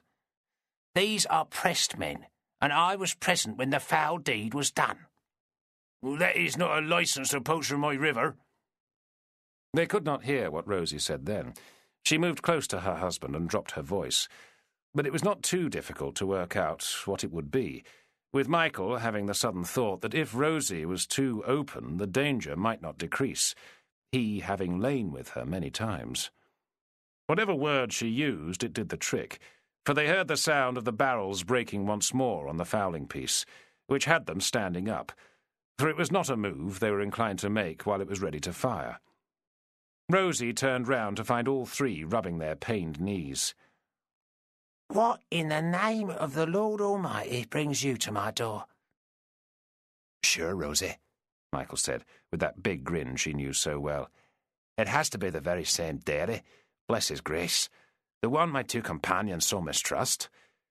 But by all that's holy, you're a long way from the Pelican. She grinned then. Further than you think, Michael O'Hagan. They could see her husband again now, and if her explanation had seen him take away the threat of his weapon, it had done nothing to erase the fury on his face, which creased even more when Rosie indicated they should enter his house. No daughters, whispered Rufus to Michael, but I'll take a wager there is cider. Rufus was right. But if there was refreshing drink and proper food, taken at a fine board in a comfortable kitchen, there was also an atmosphere that could be cut with a blunt knife.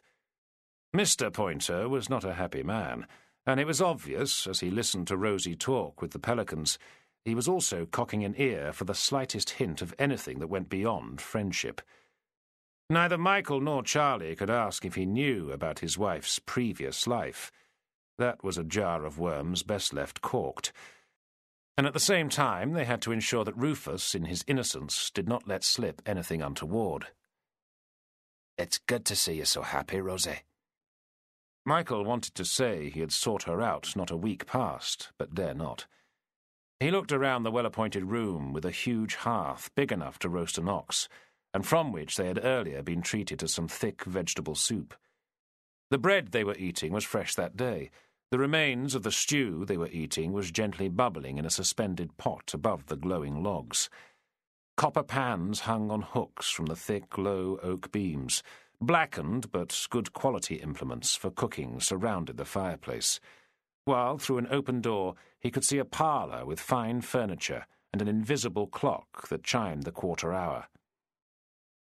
She was happy afore, she tells me, Pointer responded, as if he had heard a slur on his own person. Rosie stood from her chair and went to stand by her husband, placing a hand on his shoulder. "It cannot be told to you what the love of a good man will do, Michael." Thankfully, Rufus's nose was in his plate, so he did not see Rosie wink, and for Charlie and Michael, forced to keep their faces a pair of fixed grins, it was questionable what she was implying. There was no doubt that Pointer was comfortably off, and recollection would remind both that Rosie had always had an eye for a coin, which was the root of the jealous competition between the two. Michael, when he came to the Pelican of a night, had the wages from his daily labouring, ditch-digging for the endless house-building taking place around the capital, which, since there was more to be had on the morrow, he was happy to spend. Charlie, grubbing for work on the bank of the Thames, rarely had more than the cost of a pot of ale, and too often not even that.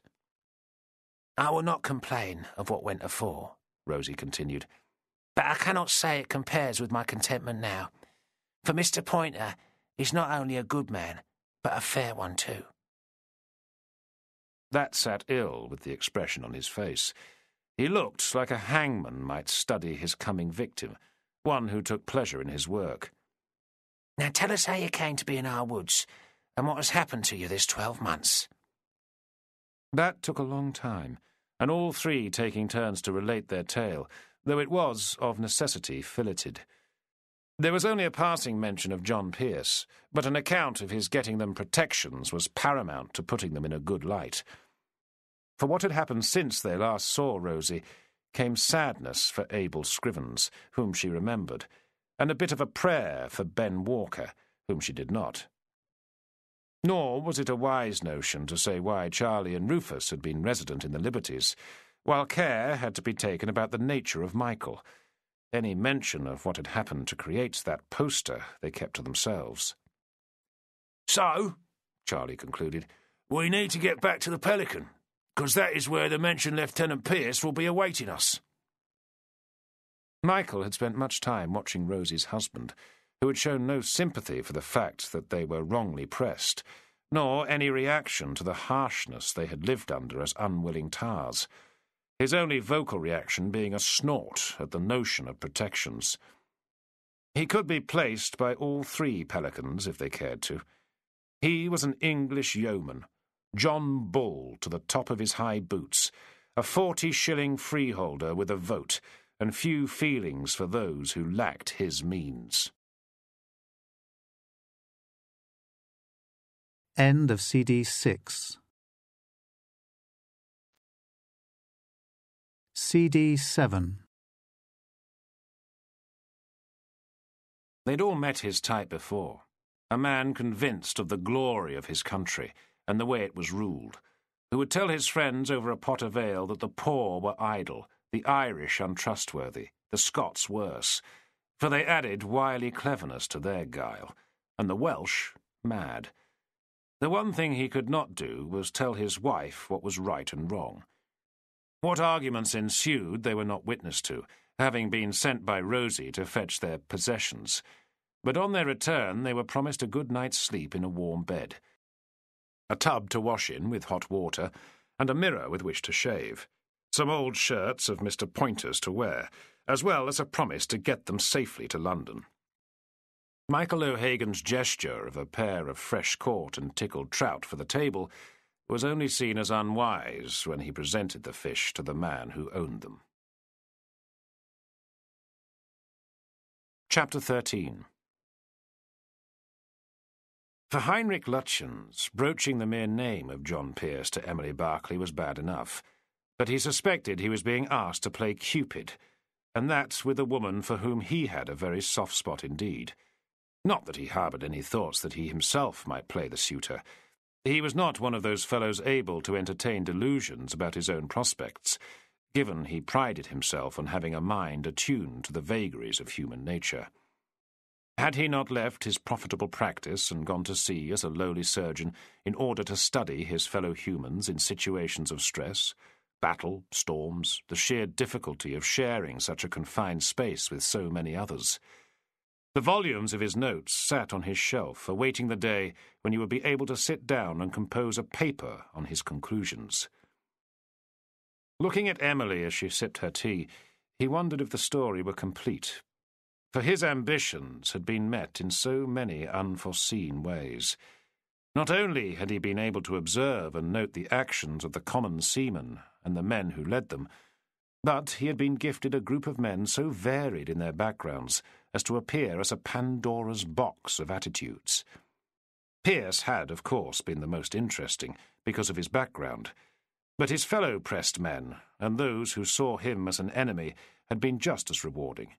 The bully Devernow, the slippery Gearson, the experienced hands on HMS Brilliant, proper blue water sailors who had split into two camps, those who sided with the captain as against those who saw that Ralph Barclay had a down on one man, and for questionable reasons. And last of all was the gift sitting before him now, looking as radiant as ever, a sweet country-bred girl of decent education and upbringing, thrown into the maelstrom of a newly commissioned naval warship. It was not just her relationship with her husband that had brought on fascination. There was the approach she had used to deal with a world so very unfamiliar. The 'tween decks of a man-o'-war, stinking of bilge, unwashed humanity, and the flatulent effect of a diet that produced compacted bowels. The way she had aided him with men wounded in battle, squeamish at first, certainly, but overcoming that to become a competent helpmeet with gaping wounds and screaming amputations, as well as showing a natural aptitude for the compassion required for the aftercare. "Why are you smiling in such a way, Heinrich?"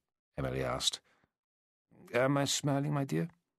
"And staring, too, at me, in the oddest way." "Admiration?" That brought on the most endearing blush. If Emily knew she was a beauty, she had none of the conceit that usually accompanied such a gift. Knowing he had made her uncomfortable, Lutyens quickly added, "I was thinking, my dear, of how you have changed between now and the first day we met." "It would be true to say," she replied, dropping her head slightly and smiling sweetly, "that a lot of water has flowed under the keel since then." A most apposite pun on the old cliché, Emily. Yet I have known people face much and change not one whit. We are all changed, I think. None more than John Pearce. The cup and saucer clinked, a sure sign that the name had an effect. You had dinner with him, did you not? Those alluring green eyes narrowed slightly. Only he could have told you that. I think, Lutyens replied, temporizing, for he was far from comfortable, that there is no role so awkward as mediating between two people of whom you are fond. Are you mediating? I have been asked to, Emily. And there is no need to add by whom, is there? The slight shake of the head allowed him to continue. John told me of your meeting, told me what you wanted of him, and also how it ended. And? He asks me to convey to you an apology, and a request that you meet with him again, this time at a place of your choosing. She did not reply immediately, but sat in silent contemplation for what was no more than half a minute, yet seemed like an eternity. Thank you for not interrupting my thoughts, Heinrich. Which are? That I should refuse immediately, without any hesitation. Yet you do not. No, and it has nothing to do with his action against my husband. She looked straight at him then. You do not seem surprised. That would be, my dear, because I am not. The animation was sudden. Why is it I cannot dislike him? Why is it that I cannot wipe from my mind a man who behaves as he does? What is wrong with me? Which question, Emily, would you care for me to respond to? She shrugged and looked at the cup in her lap. Let us take the first, and the answer to that is he is not an easy man to dislike, given there is no hypocrisy in him and much humour, added to a sound sense of his and others' place in the world. Is he not a ferocious radical? No, but he is a gentle one. His father was a ferocious one, but I suspect, though I have no actual evidence, that Adam Pearce would not have hurt a fly. He was a man who sought justice for all, not retribution for a few. Unlike his son. One of the difficulties you have in making up your mind about John is you have not spoken with him often enough. That got a sharp rejoinder. I have exchanged words with him many times, and on each occasion Lieutenant Pearce has shown the nature of his intentions. Given a sudden memory of eavesdropping aboard HMS Grampus on the conversation Pearce had had with Lutyens on the subject of those court-martial papers, Emily was made uncomfortable, even more so by the fact that she could not admit she had taken them from his instrument chest before abandoning ship. If she had a best friend in London, it was he, and she felt by her lack of honesty to be deceiving him. Fortunately, too busy with the train of his own conversation, he did not sense her disquiet. I think John Pearce admires you greatly. Then it is unbecoming. I admire you too, my dear. Seeing a hint of alarm, the additional words were quickly delivered. Yes, a dear friend. I do not know if that is flattering or not, given the other friend you mention is a rake, and a self-confessed one to boot. His own pleasure, his own needs, seem to be the only thing that moves his mind, and the devil take the hindmost. Look at his behaviour in Leghorn, which I challenged him with. Did he blush? Did he admit fault? No. He was more inclined to recall the incident with pleasure, and that in my presence. The man has no shame, nor does he have the slightest knowledge of what constitutes proper behaviour. You do not dally with the wife of another man, even one you dislike intensely. You saw my husband strike him that first day at Sheerness. What you did not see, and he did, was the look Pearce gave me. And that was not the only occasion. He was flogged for the same act. She paused then and glared at the surgeon. Why are you smiling? Methinks the lady doth protest too much. Heinrich Lutyens held up his hand to stop her snapping at him. Do not forget that I am an observer, and I have seen the way you sometimes look at him. I have done nothing untoward. You most certainly have not, but I have a nose for such things. And a very strange nose it is, was a thought Emily could not express. Firstly, do not judge John by what he has done. Nothing wrong in his own eyes, I assure you. Judge him by what he would do. Which is? That is a question which does not require an answer. Meet him. Accept his apology. Perhaps ask him again to abandon the pursuit of your husband, though to that I do not think he will agree. Then what purpose is there in another encounter? The look they exchanged then spoke volumes on both sides, but neither party was inclined to spell it out. She was attracted to John Pearce and repelled by him in equal measure, and Lutyens could imagine how his friend would cope with that, not by abject and insincere contrition to win her favour, but by a defence of his right to do as he wished. Are you happy, Emily, in your present circumstances? And how do you see your future? She was aware of what he was hinting at, but she was not going to give him the satisfaction of a negative response, an attitude he discerned from the way she arranged her features. Emily did not set out to make herself look heart-stoppingly lovely. That was a mere byproduct of her need to appear positive, but it induced in Heinrich Lutyens a pang of jealousy for whoever it was who would steal her heart in the future. That someone would, he had no doubt. Emily Berkeley was never going to be an old and crabby creature, tied for life to a rank hypocrite of a husband. Yet her options in that regard were limited. When it came to hypocrisy, the world in which they lived was full of it. King George, a one-time rake-hell, now preached domestic bliss, while his sons openly lived with their mistresses and the offspring of such liaisons. Indeed, it was suspected the Prince of Wales had secretly married his, and she was a Catholic. Adultery was rife in the upper echelons of society, yet those same people would cut anyone who failed to observe the conventions to which they did not themselves adhere. All this overseen by an Anglican church more noted for its venality than any true piety.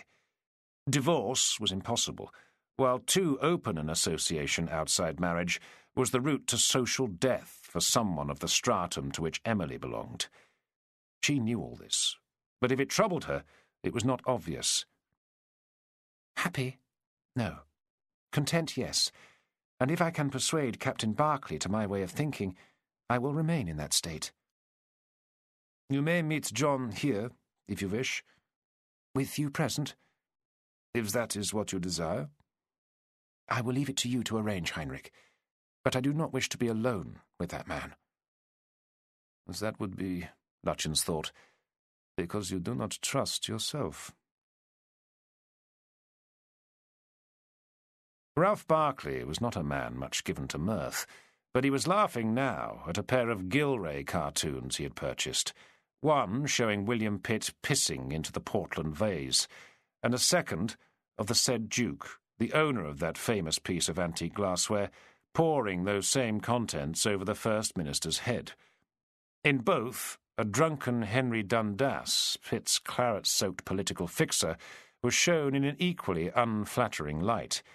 In the first, soiling himself, and in the second, grovelling at Portland's feet with a written plea for votes. I wonder if this Gilray fellow takes commissions, Gearson. His clerk looked up from the list of stores at present being loaded off Chatham, 2,500 tons in all, which presented to his mind a degree of tempting opportunity. I doubt he needs to, sir, given the money he makes from his prints. Should be in the Tower, of course. For if these are not libels, I do not know what is. At any rate, they will have pride of place in my great cabin. But I would dearly love something unflattering on Lord Hood to gift as a present to Sir William. That took the amused look off Berkeley's face. He's a hard man to know, Hotham. Difficult to guess how you stand with the fellow who keeps his own counsel so much. He had HMS Semele and the possibility of a return to the Mediterranean, so that was a matter of much import. Hood was still in command, so he would need Admiral Hotham to protect him from what he saw as the older man's malice. Putting aside the drawings, he picked up the list of officers and midshipmen he had compiled. How different this was from the way he had been treated with HMS Brilliant. With the frigate, he had been denied his own choices, and Hood, then in situ as the senior naval lord, had foisted onto him men he did not know. Now he had his own people, all of them known from previous commissions, either in ships in which he had served or those of men he trusted. These fellows would owe their future advancement to his good offices, so they would do whatever he required to run his ship properly, and be grateful to him for even a kind word. That was the way it should be. A captain must be lord of his own domain, safe in the knowledge that his list of instructions, in addition to the articles of war, the overriding laws by which the Navy was run, were as a Bible to his officers. I looked over your suggestions from your investment talks with Druce. That brought Gearson's head up sharply, the tone not being one of outright approval, and there was a goodly amount of personal gain resting on acceptance. All I have to say, Gearson, is do not steal too much. Steal, sir? Was the reply, as Berkeley turned to stare at him. I have had occasion to say this to you before, man. I am not of a trusting nature, and while I expect you to look to your own needs up to a point, I also expect that my requirements will be paramount. Now, going over your suggestions again, which one is the high risk? The pair locked eyes, but it was an unequal contest. It always was with Ralph Berkeley, who was as much a pilferer as his clerk. They had, between them, got a very profitable enterprise going in Toulon, by trading stores from the French arsenals and warehouses for a promise to evacuate a certain number of the officials and their families should the siege collapse. Not necessarily a promise they intended to fulfill. HMS Brilliant's holds had been full to bursting with powder, cables, sailcloth, and many other easy-to-sell artefacts. The loss of Berkeley's arm had ruined that, given he could no longer command the ship and oversee the disbursement. The whole lot had ended up in the harbour, thanks to the loss of nerve by the frigate's premier, a fellow called Glaister. So? Berkeley demanded. The proposed canal to Buxton, sir. Because? Buxton is on a high elevation, so it requires a great number of locks. They are expensive and hard to calculate in terms of construction time and costs. And there is a question of whether the projected revenues will meet the interest on the acquired debt, since the traffic projections are speculative. And, if they're sufficient, you stand to make a fortune. The look those words got forced Gearson to add, with the concomitant that you could lose everything if the usage is poor. Ralph Barclay nodded as he pulled out his hunter and looked at the time. We'll put that venture in Devono's name, then. If it goes wrong, he will not mind a debtor's jail, and I will get a power of attorney to look after his profits if they materialise. Now, Gearson, I must be away, or I will miss the bargains. Ralph Barclay was en route to the auction sale rooms to find the furniture and carpets he needed to furnish his great cabin, the goods of one-time wealthy folk fallen on hard times, of which there were always a number. To have them made, with waiting times of up to a year or more, would take too long. Rosie's husband hated the idea of waiting till Sunday to travel, though that was tempered somewhat by the free labour he was given over the 2 days the Pelicans were resident on his property, their presence a curiosity to his normal workers, one he was brusquely disinclined to satisfy. Come the day, he also drew the line at using his coach to transport them to London. For a man like him, such a conveyance was his pride and joy, a measure of his standing, and he would not have it sullied by men he still saw as thieves.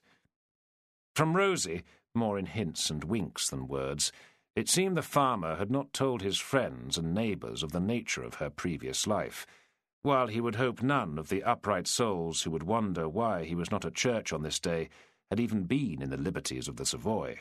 If they had, their silence was assured for the sake of their own reputation. Whatever legend he had concocted to explain her arrival, Rosie would stick to. But it did provide for her a very strong lever over Mr. Pointer's behaviour. Thus he found himself driving one of his carts through Dorking, and taking, as well as paying to use, the turnpike road that led to London, with Michael O'Hagan laying in the back, not actually hiding completely, but keeping his large frame out of view, while Charlie sat up front with Pointer, more by habit than inclination, seeking fruitlessly to engage him in conversation, his comments met with grunts, not replies. "Yeah, you got yourself a stalwart there, Mr. Pointer. Old Rosie is a right brick." That got more than a grunt. "You would oblige me by not speaking of my wife in that fashion." "Suit yourself." The words Charlie had used must have played on his mind, for Pointer, when they were well past the turnpike toll, eventually asked in a gruff tone how long Charlie had known Rosie, a question which got Charlie a warning knock on the back from Michael. "Why, I've known her for an age, sir, and never have I met a gentler soul to a man in need." That got a look that Charlie understood very well. "When I says that, Mr. Pointer, I means a man in need of a shoulder for the likes of me. Well, I've had a hard life. Never knew me birth mother, and I ain't alone in having no idea of who was Messiah. My only good fortune being that when I was put into the ballot at the Foundling Hospital, I was admitted." Rufus dug Michael in the ribs and grinned, for Charlie was spinning a right tale. He had hated both his parents, which he was wont to say often, them being drunks and wastrels, and had known and been raised by them. If being left to fend for himself and needing to steal to eat could be called an upbringing. "Now, I don't know if you was aware of it, sir, but when the little un is left for a foundling, the hospital takes a token from the poor mother. Something by which to identify her child if she should come back one day to claim him." The snort that got told all three that Pointer thought any foundling, and their mother for that matter, did not deserve consideration. "Now, I found out, and you will not mind me refusing to say how, that my token was of value, not just a piece of flotsam, which is the usual. That led me to suspect that I might be a child of a well-born lady." Charlie's voice dropped a notch to become conspiratorial. "Further nosing about, 'cause I is skilled at that, Your Honour, led me to believe that I stood in the way to inherit a goodly estate." The tone changed again. He became guarded. You must not ask how I came by this knowledge, sir. No, that would never do, for other innocent folk will be put in jeopardy by disclosure. But I am sure that I am heir to a proper fortune. Only I lack the means to make my case." Now the voice took on a note of well-practised ire. "I hope you never had to deal with a lawyer, Honour, for never was there a more rapacious set of folk than they." Michael and Rufus were enjoying listening to this nonsense, thinking Pointer should have known by Charlie's tone that he was being joshed. Yet he responded, as if what he was hearing was the literal truth, and gruffly. "I have dealt with attorneys, and I agree. A great shame, not having the small amount I need to get my case heard. No more than 10 guineas would do to start a hunt."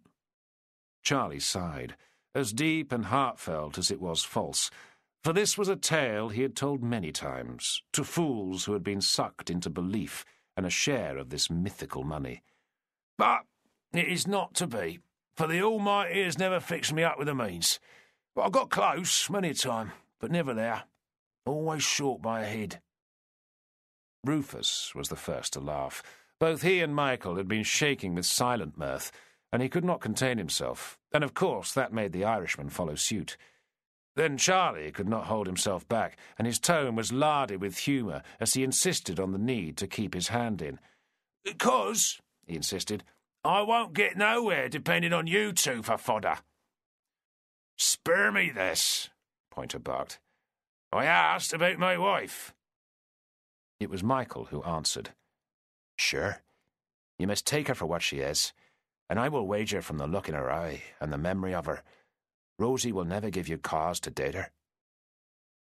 "I am curious to know how you know her so well." "Answer," the Irishman said emphatically, as it was Charlie Taverner's turn to grunt, he never having reconciled himself to losing out to Michael. "Curious? You will stay?" Rufus got a dig in the ribs. He was still laughing. The rest of their journey was undertaken in silence. The only word spoken, Pointer's insistence that he would not pay the high toll to cross the London bridges. They would have to walk or boat across the river. Being Sunday, they were safe from arrest. The tipstaffs who looked out for felons were obliged to observe the Sabbath day, and having walked too much since leaving HMS Fury, they elected for a boat, using some of the coin taken from those crimps to pay for their passage, which, given the tide was incoming, was swift. Landing on the northern bank induced strange feelings. For Charlie and Rufus it was a kind of homecoming, even if it was to a cold hearth. For Michael it was no longer to be a place from which he could come and go. He, too, would be stuck here now, and that was not a thought to cheer his soul. Just as strange was the sensation of once more entering the Pelican on the only day it was quiet. For those forced to reside in the Liberties took full advantage of the day of worship. There were one or two nods as they made their way to the very seats 2 of them had occupied the night they were pressed, using more of the money they had to buy some food and porter. That was where John Pearce found them, sitting in a row, and it was Charlie who spoke first. "I do believe that it's your turn to stand us a drink." Pearce grinned. "It was ever so, was it not, brother?" "There's no future in staying here in the Liberties, John boy," Michael O'Hagan insisted, "and that goes double for you." Both tales had been told of the trio's adventures, Rosie's good fortune included, and what John Pearce had been about in their absence, excepting what had happened with Pitt and Dundas. Raising the hopes of Rufus and Charlie for a pardon was unwise, given there was still no response to his letter, and a journey to the Mediterranean for Pearce, should it ever come about, would lead to questions of how it affected his friends. The problem with the prizes caused dismay, while the Irishman was only partly reassured by the knowledge that his name was unknown, and likely to remain so on the south coast. The discussion had moved on to what course to follow next. Pearce knew from previous conversations of how hard life had been for the men from the Liberties before their impressment. Eking out a living was hard, and sometimes near to impossible, and he also knew that placed a burden on him of support, an added charge on prospects already strained. But there is the problem of keeping you all safe. If he had expected some suggestions from the likes of Charlie Taverner, Pearce was disappointed, a lack of any from Rufus being more usual. If they could not stay in the Liberties, and barring Sundays they could not move out of them, then some form of escape must be found. Wild flights of fancy, like a journey to the Americas, he kept to himself. But that did bring on the thought that they would be safer on a boat than on land, with the caveat that the notion would not include the King's Navy. Each now had his protection.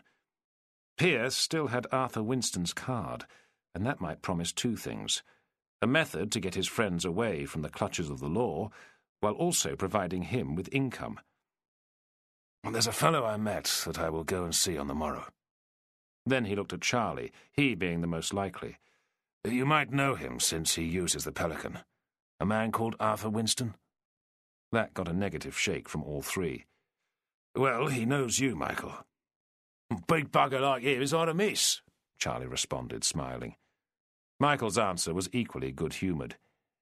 Need to look behind the wainscoting to find you, Charlie. You being a mouse. The exchange pleased John Pearce. These two had always had a slightly abrasive relationship. Shared danger seemed to have eased that. Can you find a place to rest your heads? Well, we can if we can pay, said Charlie. And we ain't got much coin left. I will see to that, Pearce replied, reaching for his purse. The immediate thought, on feeling it, that it was not the bulging appendage it had so recently been. It was too damn light now, and he had serious doubts if, under the circumstances, Davidson would advance him more. Who is this fellow? Rufus asked. A man of business that I encountered in this very place, who might be able to put something our way. Pearce did not want to elaborate on what any gainful employment might entail. His reason being he had no desire to hear objections until he had something concrete to propose. If it meant going back to sea, albeit on a merchant, not a naval vessel, he might find they were reluctant, not that they could truly balk, given the alternatives. Having passed over some money, more than enough for bed and board, Pearce stood up. I will be back tomorrow, once I have seen this fellow. Where are you off to now? I'm off to see the queer fish, Rufus. Then give him a hail from us, the creature, cried Michael. For if Lutchens had the sobriquet of queer fish, and was known for his strange ways, he was nevertheless well liked. What Pearce did not say was who else was going to be present. Chapter 14. Having sat drinking tea for nearly an hour and indulging in polite conversation, Heinrich Lutchens had had enough. With John Pearce in a chair on his left and Emily Barclay sat on a settle to his right, he felt like some sort of games net, with the inconsequential sallies lobbing over him back and forth to no conclusion. He had watched this pair for a long time, and knew well what they would not openly act upon. That there was a high degree of mutual attraction between them, which had foundered on the twin rocks of Pearce's endemic levity and the upright stance of the well-brought-up and slightly prudish Emily.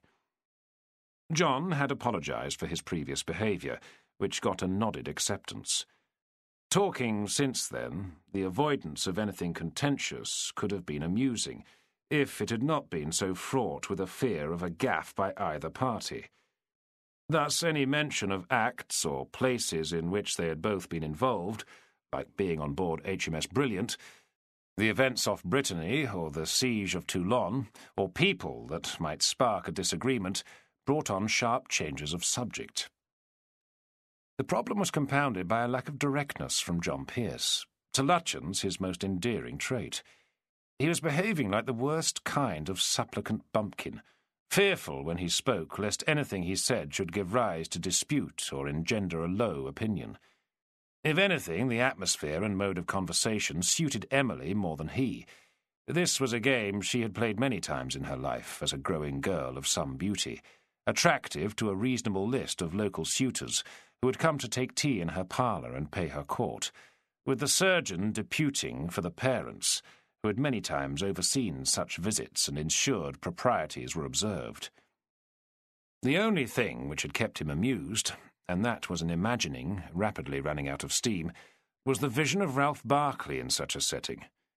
He could imagine the room in which he would have made his opening moves to gain Emily's hand, a well-furnished and comfortable Somerset parlour, with the sunlight shining in through the large sash windows on a group that in its formality was like a quadrille. Emily's mother would be an older version of her daughter, a woman who had herself been wooed in like fashion and knew the game in its entirety. Her husband was probably a bluff country fellow who would huff and puff while wondering when the suitor would get to the only point on which he had concerns. Was he in search of a dowry? Also present, perhaps jealous, would be the main player's female siblings, younger than she, but sure they were the better person, seeking to engage the eye of this gruff naval captain, while slipping in barbed comments to diminish their sister, asides which would be sat on by a mother who had already made her mind up as to the suitability of the match. Ralph Barclay, on tenterhooks, lest he let slip some gaff which would scupper his chances, would have already been weighed up and assessed as to whether he was an acceptable husband, and that before he even came through the front door. What a farce it was, this marriage game. What do you think, Heinrich? The question caught him off guard, for lost in his visualization of Ralph Barclay seeking to woo Emily's parents, he had not been listening. About what, my dear? Why, the suspension of habeas corpus. Is it to be suspended? No, Pearce responded, but it is much talked about, and I would not put it past Pitt to recommend it to the king. You, I take it, John, would not approve? Of course not. It's the basis of the citizen's individual liberty. Without it, we are at the mercy of tyranny. John, Lutyens observed, we are subjects in this country, not citizens. Which I, for one, Emily stated, am perfectly happy with. Lutyens looked at Pearce in anticipation of the objection, one which should have been automatic. He looked in vain, though his observant eye informed him that his radical friend was having some difficulty in keeping his views to himself. If anyone else had mouthed such an opinion, they would have been treated to a discourse on the difference between a polity subject to the whims of a monarch and the serious advantages of a republic.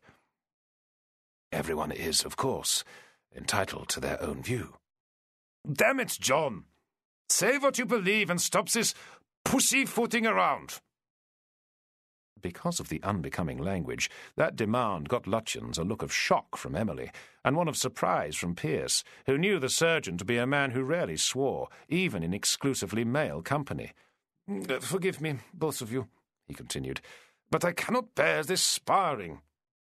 Emily's nose went up, and she looked away. I cannot think what you mean. You know precisely what I mean, both of you. And, Emily spluttered, I am surprised at your use of language. John Pearce was trying to look as shocked as she, but he could not hold it, and his shoulders began to shake with suppressed mirth, which rendered the words he spoke a touch breathless. For a man who never blasphemes, to do so in such a setting argues he is serious. I am serious, John, Lutyens replied, his face assuming the same level of dudgeon as Emily Barclay. I cannot conceive of what you hope to gain by a total denial of everything you believe in. Tell Emily what you really think. That stopped his mirth. I fear if I do so, I will end up talking to myself. Sir, you make it sound as if I cannot accept a contrary opinion. Emily, will you stop being so arch? That got Lutyens a withering look from her half-closed green eyes. I look to you for support, not complaint. Support in what, my dear? Was the soft reply. Do you wish me to remain silent while you behave foolishly? I was not aware. She got no chance to finish, for Lutyens cut right across her, not in a louder tone of voice, but one which was very direct. My dear, you are very aware. The only problem you have is in acknowledging what you know to be true. Which is? That you are as attracted to John here as he is to you. There am I, Pearce said, having a care to say nothing contentious, and along comes a fellow known for his circumspection. That too was interrupted, and more sharply. To bring matters to a head. You said, Emily, that I did not see the look John gave you the day he first clapped eyes on you. But I have seen such looks since. About to speak, his upheld hand silenced her. And I have seen you, too, look at him in a certain way. Never. Many times. Are you seeking to play Cupid, Heinrich? Pearce asked. Lord, Lutyens replied with deep feeling. What a tedious time that child of the gods must have had, if he had to deal with the likes of you two. He stood up abruptly. I am going to leave you alone. And please, do me the favor of talking to each other like real people, instead of two characters in a badly written play about manners. Were we so? Yes, John, we were. Then he was gone, leaving them both silent for a while until Pearce asked, Does he have the right of it? The right of what? Came the soft reply, delivered into her own lap. I think it behoves me to make a declaration. She looked up then, her face a picture of misery. I'm not sure that I want to hear it. Pearce responded with a wry smile. You must, I fear, for Heinrich will settle for nothing less. I am about to speak, and I would like to do so without interruption. Is that acceptable? The response was a short nod. I will not seek to deceive you. When I invited you to Nerot's hotel, there was, in my mind, albeit without any real hope of success, an attempt at seduction. That, sir, was very obvious. I do not apologize, nor will I do so for the kind of man I have been. For that would be hypocrisy, to which I am not given, I hope. I do not think you can doubt that I am attracted to you. Just as I do not feel singular in that regard. She looked at him then and bit her lip before adding, Apologies. You said without interruption. There's no need. And you are, of course, correct in your observation, for I can hardly deny being a man. What I hope is that you can, though I admit I did not fully do so myself at that time, see the depth of that interest, something which only came to me on that night. Experience tells me. That got a flash of irritation.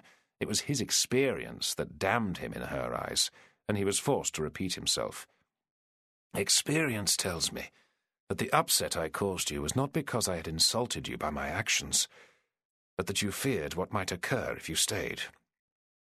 That, I think, is what our friend is driving at. I have no notion of how to deal with this. It might please you to know, Emily. Neither have I. Since she did not object to the familiarity, Pearce stood up and moved over to the settle. May I sit beside you? She agreed, but moved so they would not be touching. I confess that I am smitten. And I confess that I have no idea how to respond. The way you speak and what you speak of is anathema to everything I have ever been brought up to believe. Heinrich asked me on my last visit here if I was happy, and I lied, for I am not, locked as I am in a relationship with a man I have come to actively dislike. Pearce reached out and gently took her hand, feeling, as he had previously, that buzz of electricity up his arm. Tell me how it came about. Which she did, in a soft voice devoid of animation, and it was a story that was familiar in the society in which she had been raised, a match driven by that very English disease called property, rather than affection or love. In telling her tale, she had to, perforce, admit of the reasons her parents had been so keen on the match. His only response to take a tighter grip on her hand.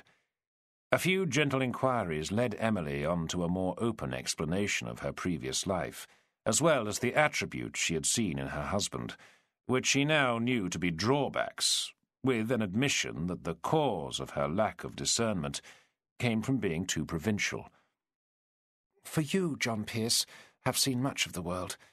and I have seen so little." "Not true, Emily.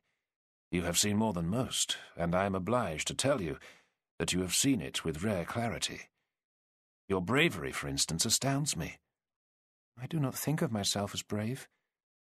"People with courage never do. But you have had the pluck to challenge your brute of a husband, which I know was not easy. I cannot think, having listened to you, how your upbringing could have prepared you to act that way, given repression of feeling seems its abiding rule." She looked at him for the first time in an age. "It was not you that brought on my dispute with him. It was the sheer injustice of his actions."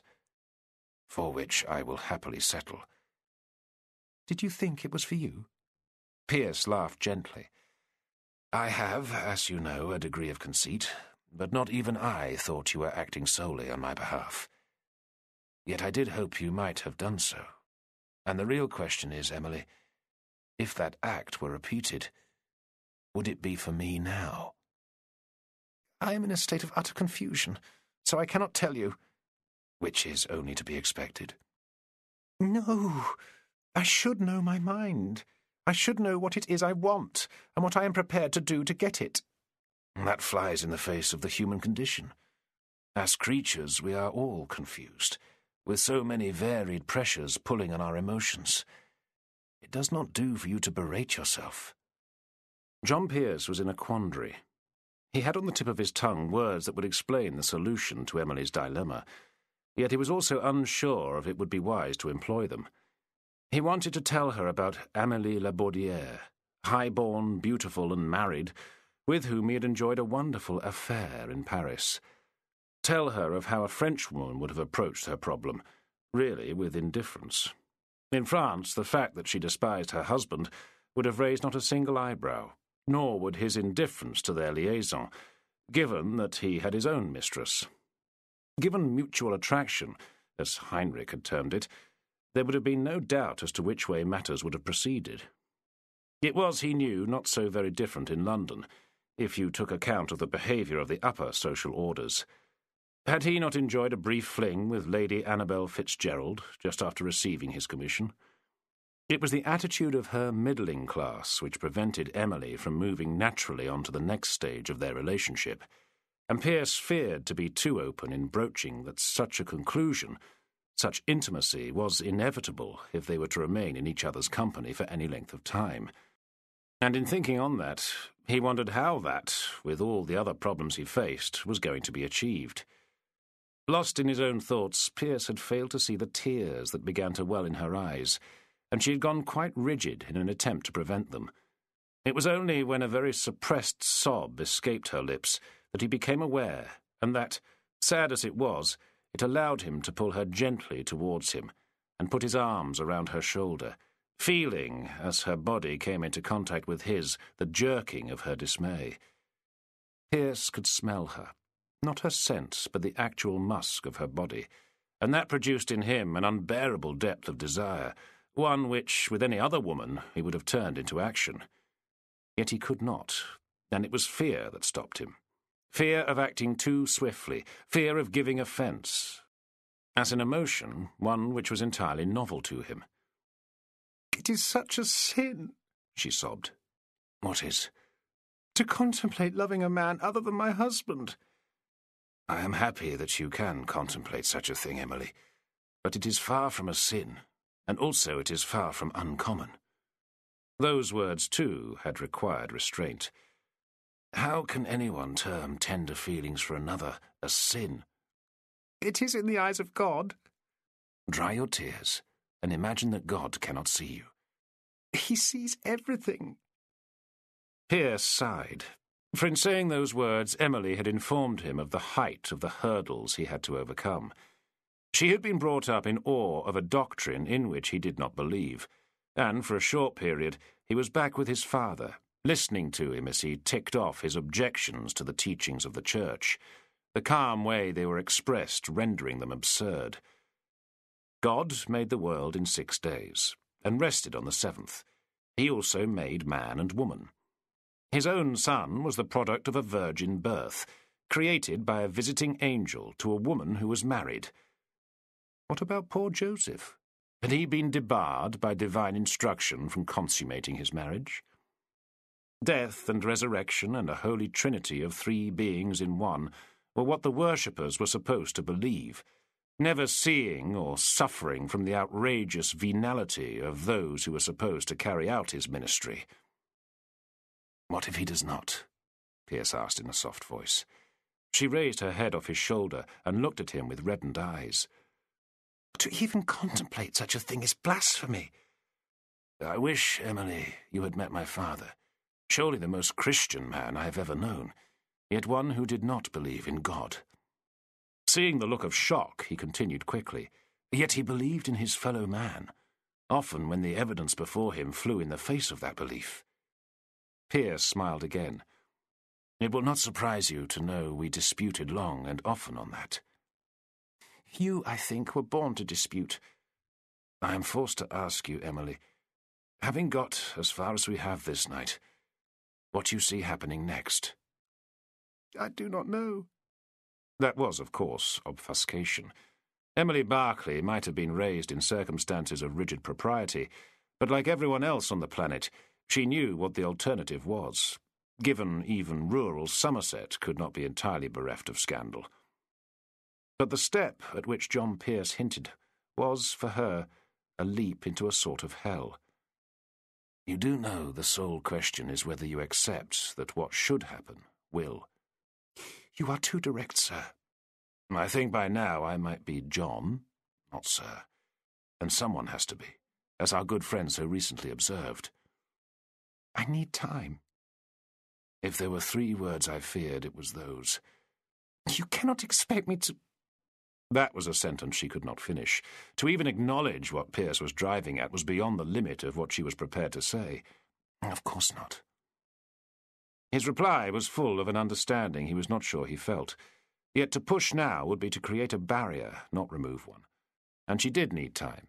For whereas a man embarking on a serious liaison with a married woman would suffer the minimum of opprobrium, the lady would not. She would be damned by a society steeped in double standards. "We must meet again," Pearce said, with a smile intended to soften her fears. "Yes." The positive response was a whisper. "Shall I see you at your lodgings?" "Perhaps not." Pearce laughed, which occasioned a frown. "What is so amusing?" "You are. Just as you are sweet, good-natured, kind, beautiful. And I have run out of superlatives, which is just as well, since I have driven you to the blush."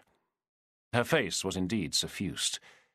"But, and I will not brook any objection, I am going to kiss you." He could see a flash of fear in her eyes as he moved towards her, but then, and this lifted his already heightened emotions, a sudden sign of that determination he so admired, that resolve not to allow fear to rule. A hand round her narrow waist hauled her in, and they did kiss, in a way which was deeply satisfying for Pearce, but more so for Emily, who had never been properly kissed in her life. The parting, once Heinrich Lutjens had been brought into the happy conclusion of their talk, occasioned one of those periods when neither party really wants to let go, which much amused the surgeon, though he took care to keep that hidden.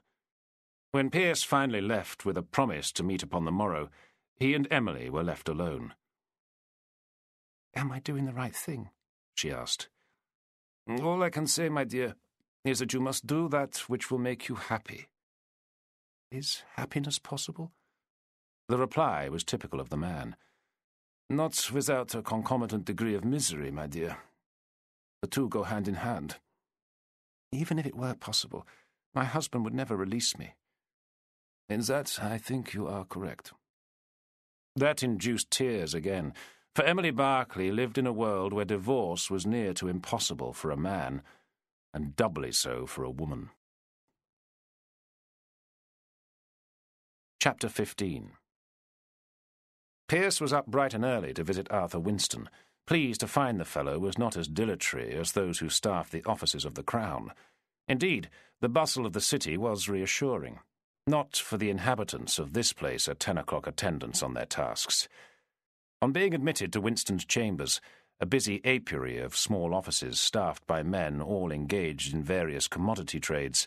Claiming to have been at work for several hours, he immediately proposed to whisk his visitor off to a large and satisfying breakfast, refusing to allow Pearce to demur, only popping his head into an adjacent room to ask that another visitor he was expecting be requested to call back.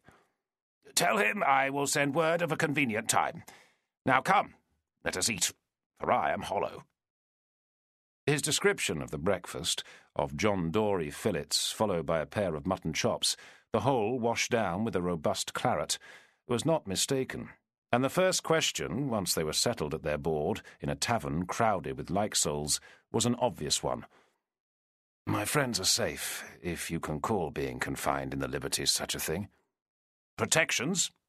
"Valid and in their possession." "That is good to hear. So, let us toast their health properly this time."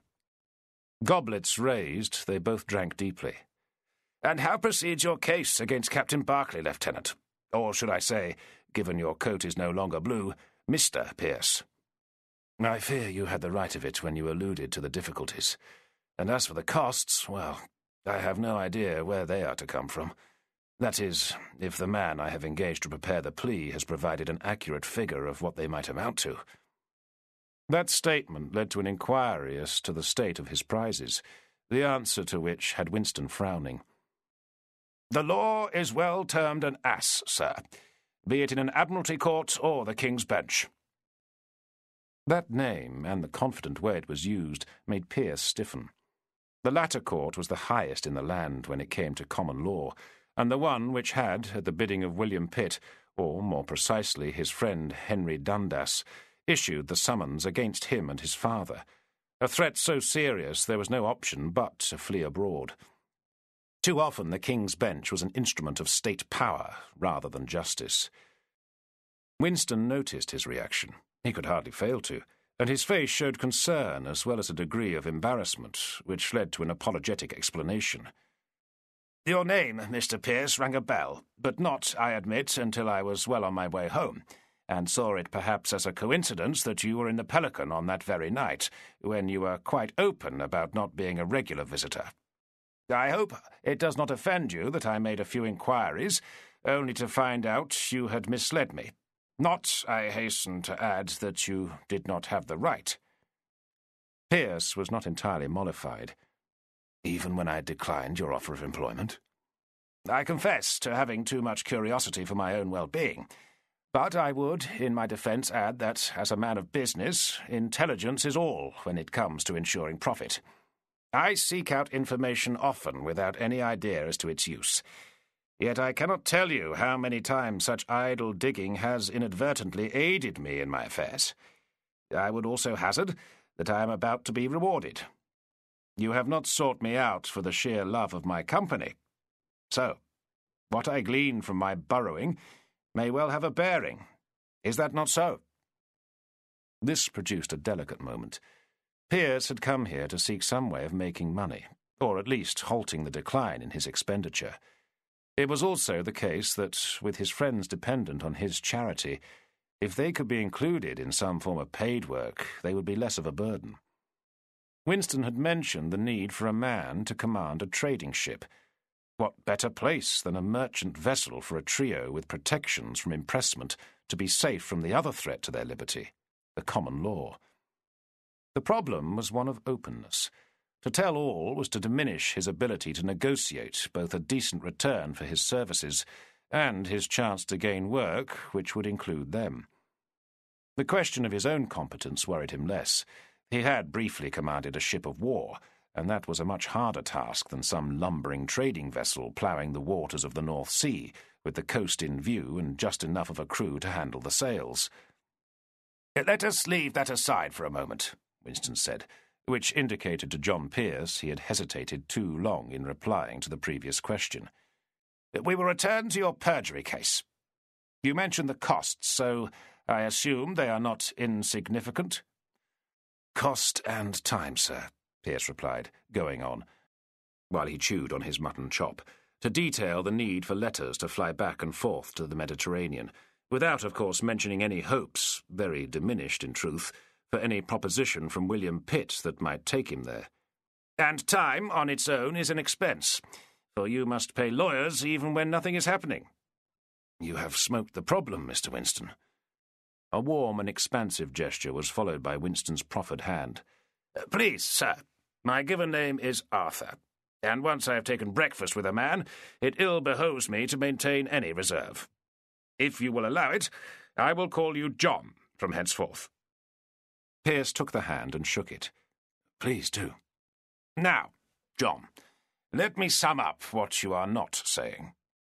Given Winston was grinning as well as chewing, it was impossible to be in any way slighted. You need some form of paid occupation, for even if all your chickens come home to roost, you feel you will struggle to meet the cost of bringing your man to justice. Am I correct? You are. And, I hazard, that with your friends recently returned to the liberties, they will not eat and drink as a man should unless you are there to support them. Given a nod, Winston continued. Added to that, there they are, with a most valuable document in their possession, but one which is of no use to them in their present location. A near-perfect summation. It surprised Pearce that there was no triumphant reaction from Winston.